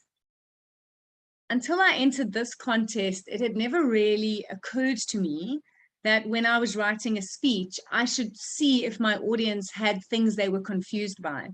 And it was only when I started visiting clubs all around the world and giving them a Google form to give me feedback on, that I realized there was a lot that the audience didn't necessarily understand in my speeches. And the reason for that is your story is something you've lived through. So when you write it and when you deliver it, you won't think of certain details that your audience might want. So if you don't ask them what's missing for them, how can you write a speech that they fully understand? And ultimately, when you're writing a contest speech, you're writing it for the judges. And you don't want for a second that the judges are going, I wonder, did she say that? Or what happened there? And I'm sure you've maybe had this experience listening to a speech before. You get stuck on something that maybe isn't clear and your mind goes in a new direction. So filling in the gaps for your audience is a critical part of writing a winning speech. And the only way you're going to do that is by making friends with feedback. And what I suggest is make sure that you are getting feedback from a diverse audience. I have a theory as to why no one has ever won the World Championship of Public Speaking from Southern Africa. We've got fantastic speakers here. We have sent so many to the semifinals with high hopes, but we've only ever once come second. Back in 2004, Douglas Kruger came second. But other than that, we hardly ever got into the finals. And the only reason I believe that is because up until it went virtual, and this might be, I think this would be the same for every district, the district winners are practicing their speeches for their district. And so you're only getting your district's perspective on what works about your speech. In this virtual world, I was able to be speaking in Singapore, India, America, Switzerland, and I got diverse feedback of different cultures and different understanding. And that allowed me to write a speech that could kind of traverse different cultures. If I'd been speaking only to Toastmasters in Cape Town, I wouldn't have filled in all those gaps that an international audience had. So to give you some examples where I've changed things in my speech based on feedback. I was quite sad. I got feedback from a woman in London saying, I loved your speech, but I'm in my 60s and this doesn't give me hope at all. You turned your life around at 40. What about me? And at that point, I thought my speech was giving hope. And I was like, oh. So I looked at what I'd written and I thought 2 small changes will fill in that gap. The one was to mention that my dad was actually 60 when he lost everything. And the other was to put in a simple line of, it doesn't matter what chapter of your life you're in. So it was only through getting her feedback that I could start to change my speech. Someone else came back saying, I love all the changes and how your life moved, but you're not telling us how long it took. And if I want to change my life, how long can I expect that change to take? I was like, gosh, that's a good point. I'm so close to my story. I haven't thought that you need that information. So that's when I added in that I moved out of the spare room after 6 months. I met my husband after a year. I had a baby after 4 years. So if you don't ask your audience, you'll never know what the gaps are. So write for your audience. The gift is for them. And if you can fill in those gaps, you will write a much more comprehensive and easy to follow speech. And that is a huge step towards writing a winning speech. The final step, the T of gift, is you need to work out how to tie every single element of your speech together. You don't want to leave any loose ends when you finish speaking. So for me as a speech writer, what I always do is when I'm getting to the conclusion of my speech, I look at the story I've written and I go, okay, we're coming to the end. How do I tie back to the beginning? And if you've watched the speech, you'll see I suddenly go, I've realized that fairy tales are great to read to my son, which was a reference back to the starting sentence of sitting on my dad's knee being read fairy tales. I then tied back to the letter to the audience saying, you know, if your life is a book, because that's what the letter had said, you need to decide if your story is being written for you or by you. I then tied back to when my dad reminded me that I was the author of my life changed. And then back to the audience. So if you want to change, if you're looking for a miracle, it was something that had been mentioned in the letter, pick up your pen. It's something I'd said earlier in the speech and write a different story. And that was the message I'd been repeating throughout. And then right at the end, I said, trust me, it'll make for a great read, which was the tie all the way back to the title. So I'm always looking as a speaker for the opportunities to go, how do I tie up every single thing that I've mentioned in my speech so that when I'm finished, the audience feels like they've been given a complete gift. And now it's up to them whether they accept it or not. As a speaker, you cannot force someone to take your message. And in fact, if you listen to my speech again, you'll hear I say, you get to choose if your story is being written for you or by you. I don't tell them they should choose. I just put it out there and I give them two options. And I know most people are going to go, hell, I want to write my story for me, which is what I was trying to say. But always make sure you're giving them the option to take it home. You're not telling them they have to. So those are the 4 steps that I really believe will help you craft a winning story. G, get clear on your message. I, intentionally structure your story so that it's compelling, it creates curiosity and connection with the audience, and it takes them on a journey, on your hero's journey of struggling to overcome something, finding a mentor or a guru, being given a way forward that you resist and finally accept and apply into your life. And then you give back that message right at the end. Make sure you fill in the gaps, any of the gaps that they have, that they need in the story so that they're not left with questions when you finish speaking. And right at the end, tie it all together so that you've given them the gift. I really hope that's something that you can apply and that you can look at speeches you've written and go, how can I make this about my audience and not just about me? How can I ensure that the story I'm sharing, that white elephant experience that once happened to me, could actually become valuable to someone else, and make sure it answers the needs they have and speaks to an audience universally? Because if you look at the great speeches that, especially in a Toastmasters context, their messages are universal. They're not necessarily earth-shattering. They're simple little daily truths that all of us nod and go, yeah, you're right. I should do that. Or yes, that would make a difference. So this is your opportunity to look around your life, dust off experiences, moments, memories that maybe have a story that goes with them that will deliver a really powerful message to your audience. And once you know that you're up for that challenge and you go, you know what, I'm going to put in the effort that is required. I'm going to make friends with feedback. I'm going to lean into and learn from the success of previous champions so that I can write the best speech and tell my story in my way. Then all you have to do is buy your ticket, and then you have to pick up your pen and start writing that winning story, because it all starts with the first word. And from there, you can only go up. So thank you so much. It's so lovely sharing this time with you. Thank Thank you so much, Verity. That was incredible. Thank you for sharing your insights, your amazing experiences, and of course, again, for inspiring us. At this time in a much more personal setting, directly to us in District 116. That was fantastic, truly. I have written so many notes, honestly. I can share them with anyone who wants. That was amazing. Thank you again. We have 15 minutes for question and answer session, or perhaps 20 minutes if we can, if it's until 7:15. And this will again be hosted by Toastmaster Bindu. I've already introduced her before, so can you please help me in welcoming Toastmaster Bindu to the screen? Thank you.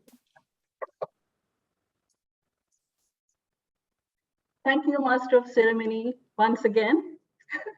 I acknowledge the presence of all eminent leaders, distinguished guests, and my fellow Toastmaster and world champion of public speaking, Verity Price. Warm welcome. Warm good evening from all of you. Thank you so much, Toastmaster Verity Price, for the spellbound, thrilling, and fragile speech guidance, recommendation, tips on how to write a winning speech. We are inspired by your story and the transformation journey from awfulness to awesomeness. Love that. Undoubtedly, the session was enthralling and the audience thoroughly enjoyed, which I can understand by my flooded chat box. Without further delay, let's dive on to the question answer session. So dear Toastmaster Verity Price, shall we start the question answer session? Yes. Yeah, sure. Thank you very much. The first question for the session is from a guest, Jim. He is Jim 1, who says that, how do you come up with the title for your speech? So the title is also quite a journey, and a bit like the message, your first title isn't necessarily going to be your best.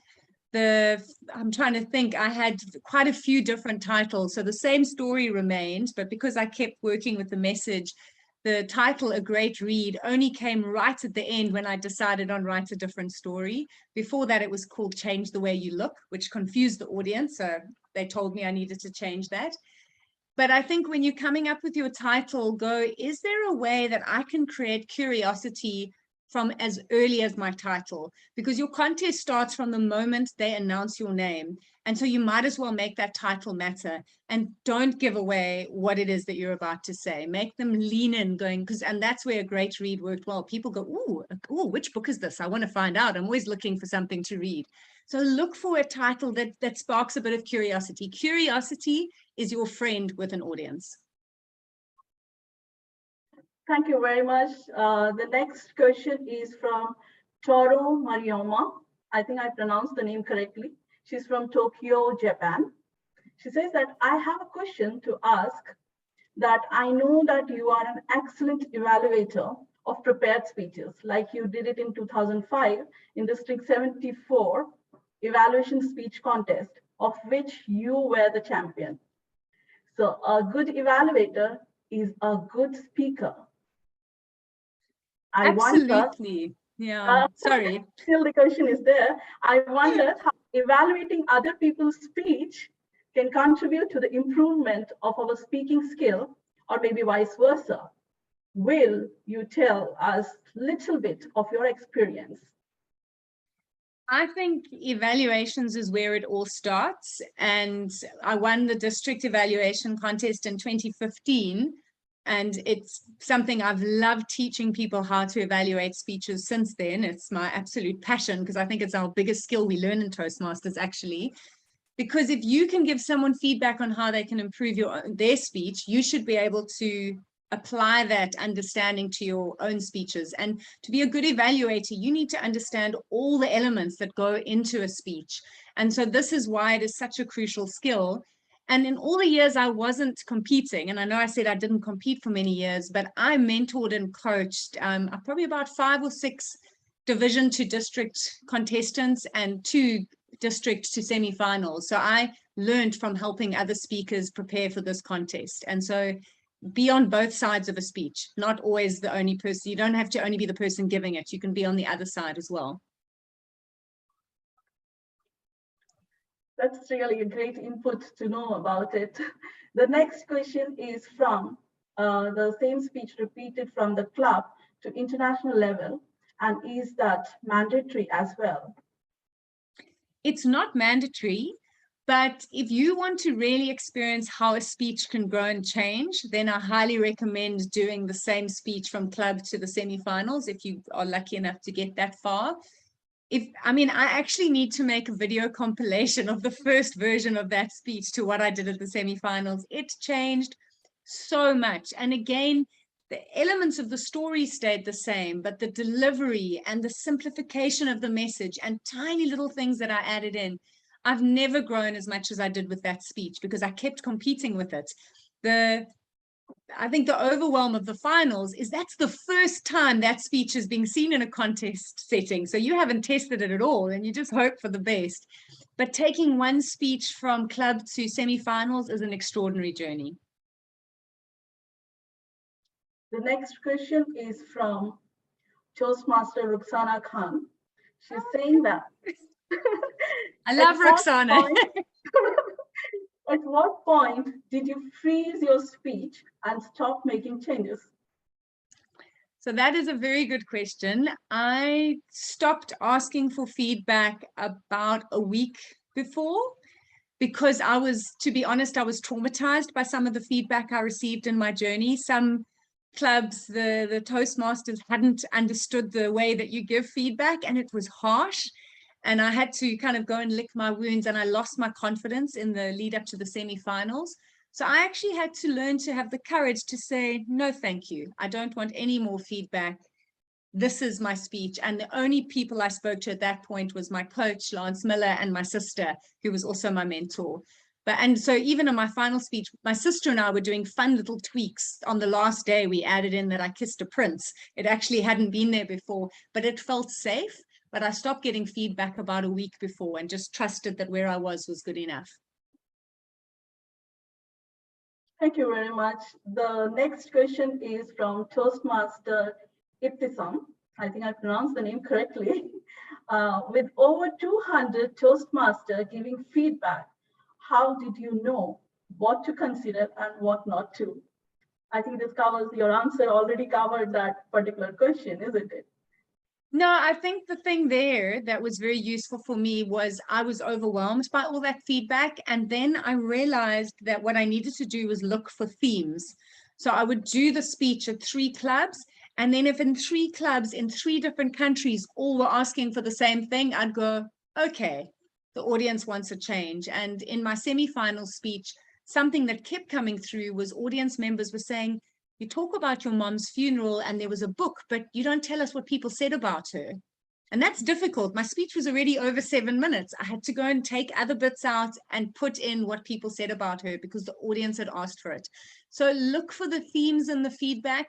Don't change immediately because one person's given you their opinion. See if other people give you the same opinion and then change. Thank you very much for that also. The next question, I'm just going through all the questions because it's flooded with a lot of questions. So I am trying to cover the maximum what we can cover with the stipulated time. So the next question is from Toastmaster Sedupati. He says that, do we have to necessarily paid mentor to become a champion speaker? No, you don't. In the feedback I've been getting from fellow finalists and champs, about only 33% of them paid for coaching. Although I think the paid for coaching is a newer thing because all the world champions are busy and then everyone's approaching them in contest season. So I think they had to charge for their time. So I don't think you have to, but I think there's a lot to be said for being coached by someone who's won this contest and who understands the psychology behind the winning. So not just the speech writing, but also the stress that you are under when you're competing. So I will never regret the investment I made. My club also helped. They got behind investing in me because they knew I would bring the learning back to our club. So I think that's it's a personal choice, but 1 or 2 paid for sessions with a former champion or a professional coach, you're not going to go wrong. True. Thank you very much for that answer also. Now I move on to the next question as raised by Muhammad Bikruddin, which he says that he is from District 20. He says that what is the best way to winning speech to judge instead of audience? Just say that again, the best way to? The best way to winning speech to judge instead of audience. Oh, so the winning speech for the judges rather than the audience. The Audience. judges are your audience. So, you know, yes, they are marking on a ballot and your audience isn't always. But if you have made your speech relevant to the audience, and that is one of the big criterias, you should be, you know, getting to your judges. And in fact, I'm wanting to work on a workshop to teach people how to use the judges ballot to write your speech, because you should be not just taking my formula of the gift, also going, let's look through that criteria and make sure I'm hitting all those marks. So write your speech with the judges ballot next to you so that you're bringing in all the elements that they're looking for. But if you've made it relevant to your audience and universal, that's going to appeal to your judges as well. Thank you. And the next question is from Nagwa, Toastmaster Nagwa. She asked you the question, how do you practice vocal variety? I know that you're a very good singer, so you can answer this. I think it's just when I'm practicing my speech, I play with different voices. And to be honest, vocal variety was one of the aspects that the audience often, with the feedback I got when I was practicing, they'd say it could be better. I think they were looking for more. And I was also still trying to be quite authentic, so it was difficult. But vocal variety, there's very dramatic vocal variety, or it's also just going, I'm going to whisper for a bit. And, you know, so, and do voices and characterization. So look at the way you've written your speech. And one of the ways to bring more vocal variety in is to have elements of dialogue. A lovely little tip that I'll give you all that I learned also from Prez Vasilev's course is once you've written your speech, color code it. So whenever you're directly addressing your audience, do that in red so that you can see through your speech, there's moments of interaction. And wherever there's dialogue, do that in blue. And so that dialogue could be internally. So I thought to myself, really, am I crazy?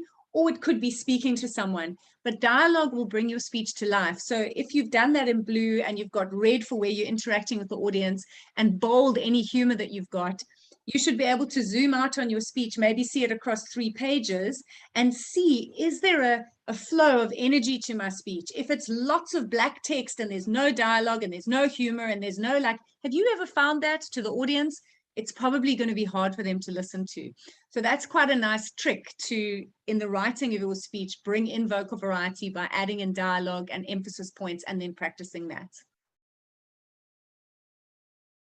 Thank you very much, Toastmaster Verity Prize. The next question, which is raised by Toastmaster Elizabeth, she asks you, she's asking, please, how do you communicate with the audience and the judge at the same time? The audience is your judge and the judge is your audience. So you actually cannot be thinking about the judges. You know, your speech is a gift for your audience. And I didn't say this earlier and I meant to say it. When you are trying to write a speech for the International Speech Contest, I want you to have this in mind. If you make the final stage and you have 7 minutes to speak to the world, what is it that you want to say? And if you approach a speech with, I have 7 minutes to speak to the world, what I want to say, you will write a speech that is for the audience.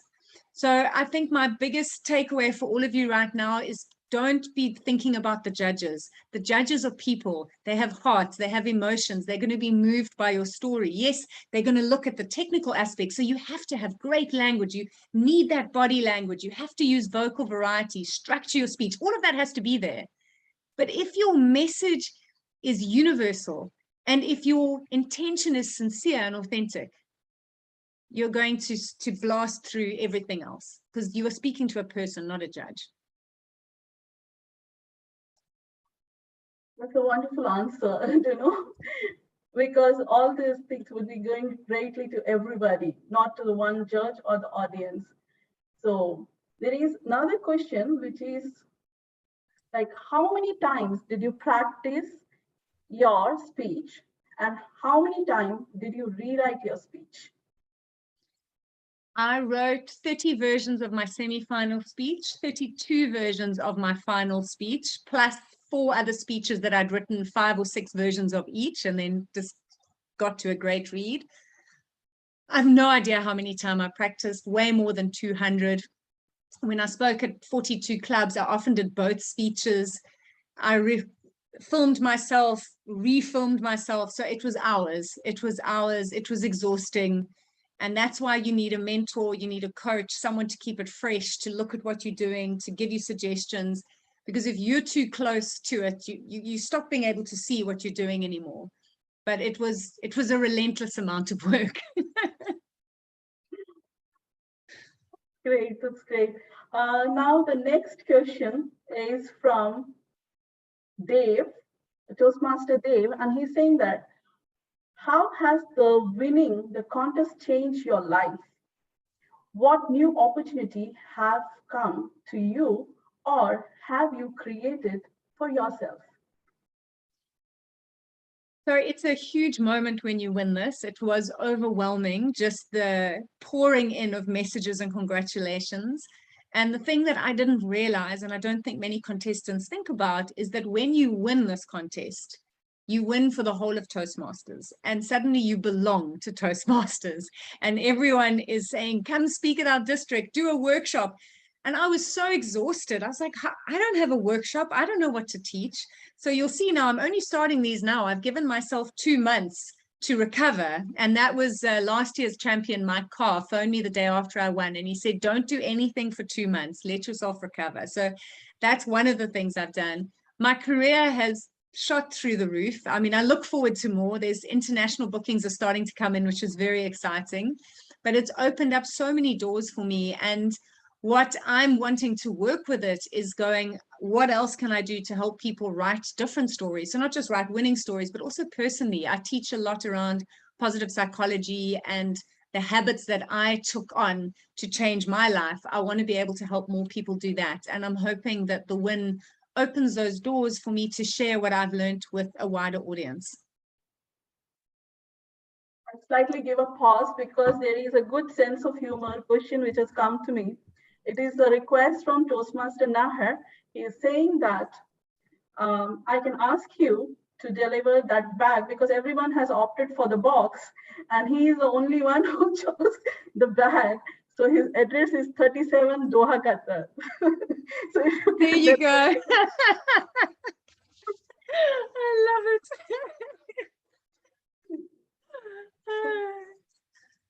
Now again, we will move on to the next question, which is, how did you balance acting versus looking at the lens and just talking? It's a big challenge. It's one of the reasons why I've always struggled with this contest in particular, because it felt like there is a lot of acting and it's not the way I speak as a professional speaker. But I think when you are in your story and you are reliving your story, those moments of interaction with someone and you're feeling it, I think the audience is right there with you. And so you've got to, it is a balance. You can't have too much of that because then they feel like they're watching a film. But sometimes it's bringing an experience to life. And I know a lot of people loved me talking to the friend and holding the fridge door and looking awkward. But I was very quick to come back to them and say something. So have a little bit of interaction and then draw the audience in, maybe with a humorous remark, something that makes them realize this isn't just a acting production. It's a wonderful, great. I don't have words. Thank you so much for a precise and edited answer, dear world champion of public speaking, Verity Prize. Indeed, it's a real great learning and experience, and we all benefited from that. Thank you. Wow.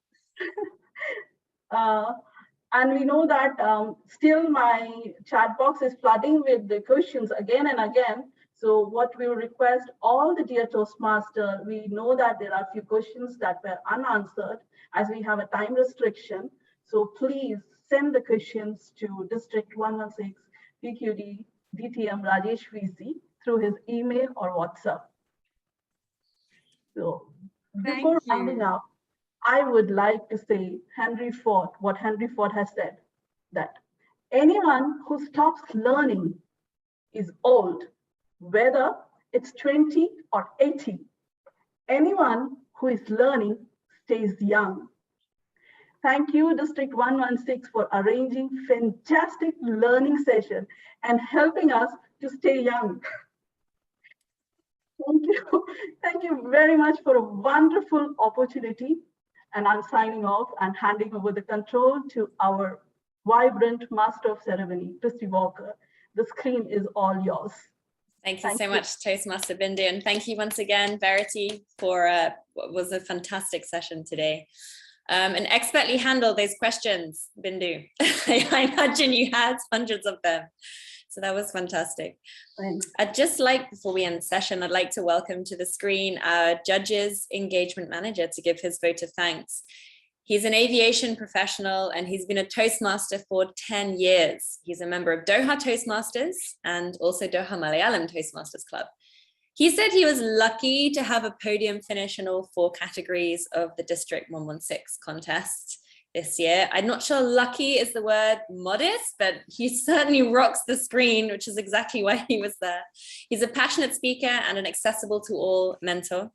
So please let's welcome to the screen our Judges Engagement Manager, Distinguished Toastmaster Sunil Kumar Menon.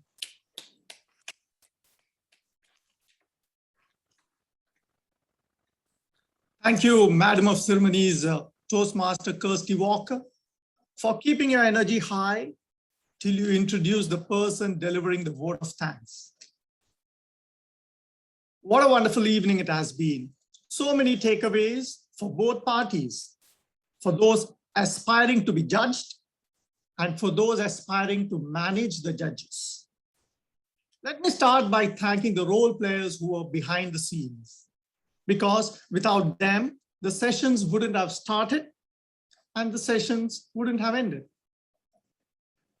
The sessions wouldn't have started without our Zoom madam who opened the room exactly at 5 p.m. Thank you, Toastmaster Bindu, for setting the room for us.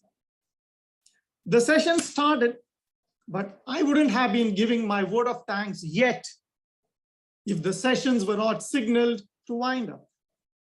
For that, we had a dedicated Toastmaster who stayed focused on the timing so that we followed the schedule and got back to our domestic commitments on time. Thank you, Toastmaster Fauzi Khan Laiju. To ensure that the meeting room was monitored, we had a silent duo comprising of Area Director Neshi Kumar and Giridhar KV as our co-hosts. Thank you for staying throughout and ensuring that the event passed off glitch-free. No training session is complete without a well-satiating Q&A session. It was witnessed by all how well our Q&A host, Toastmaster Bindu Unikrishnan, conducted a seamless, well-articulated, and well-controlled session, utilizing the time prudently and moderating it efficiently. Thank you very much, Toastmaster Bindu Unikrishnan. Today was a very special day for the members of District 116. The lady herself, who did it, surpassing 30,000 plus Toastmasters across the world, took time from her momentous months of her life to share with us her winning secrets.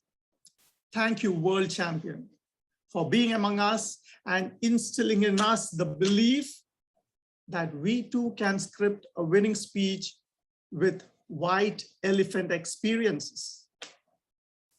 Every member of District 116 joins me in wishing you that every chapter you add to your great read will multiply your glory multifolds. Thank you, Verity. Thank you very much. In many Indian languages, Sham means evening and Sundar means beautiful. This Sham wouldn't have been so Sundar if it was not for Toastmaster Shyam Sundar, a leader par excellence whom District 116 could always fall back upon to deliver meritoriously and meticulously. Toastmaster Shyam agreed within a short notice of less than a week to be present today and share his experience. It was not at all frightening, and it was all the way enlightening. The district stays indebted for your efforts to prepare us for the contests. Thank you very much, Toastmaster Shyam. Finally, the prima donna of this evening, who opened the session with her energizing smile and took us through the district mission and call to order, stitched the segments well with her enthusiastic, well-rehearsed introduction of the dignitaries, trainers, and other role players. For an event hosting a world champion, in her, we had a champion MC keeping us buoyed till the very end. Thank you, Toastmaster Kersey, for executing your role so gracefully. The district appreciates your contribution. I would also like to thank District Director and District PQD for having organized this wonderful training session. I am grateful to all those amazing enthusiasts who logged in from other parts of the globe to make this event a great success.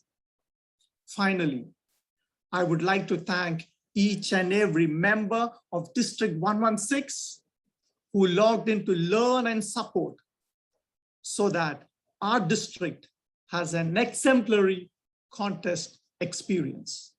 Thank you, thank you, thank you. With these words, I have the honor to declare the session adjourned. Stay safe, stay blessed. Good night.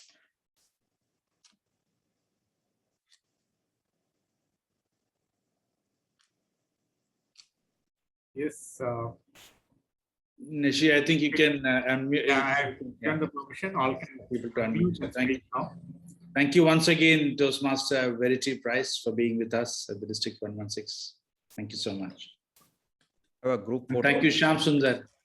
Thank you, everyone. Thank you, champion. Thank you very much. Thanks for the opportunity. Can we have a group We photo can with take a everyone photo. video on? Yes, please. So, I request can we everyone have all to the- on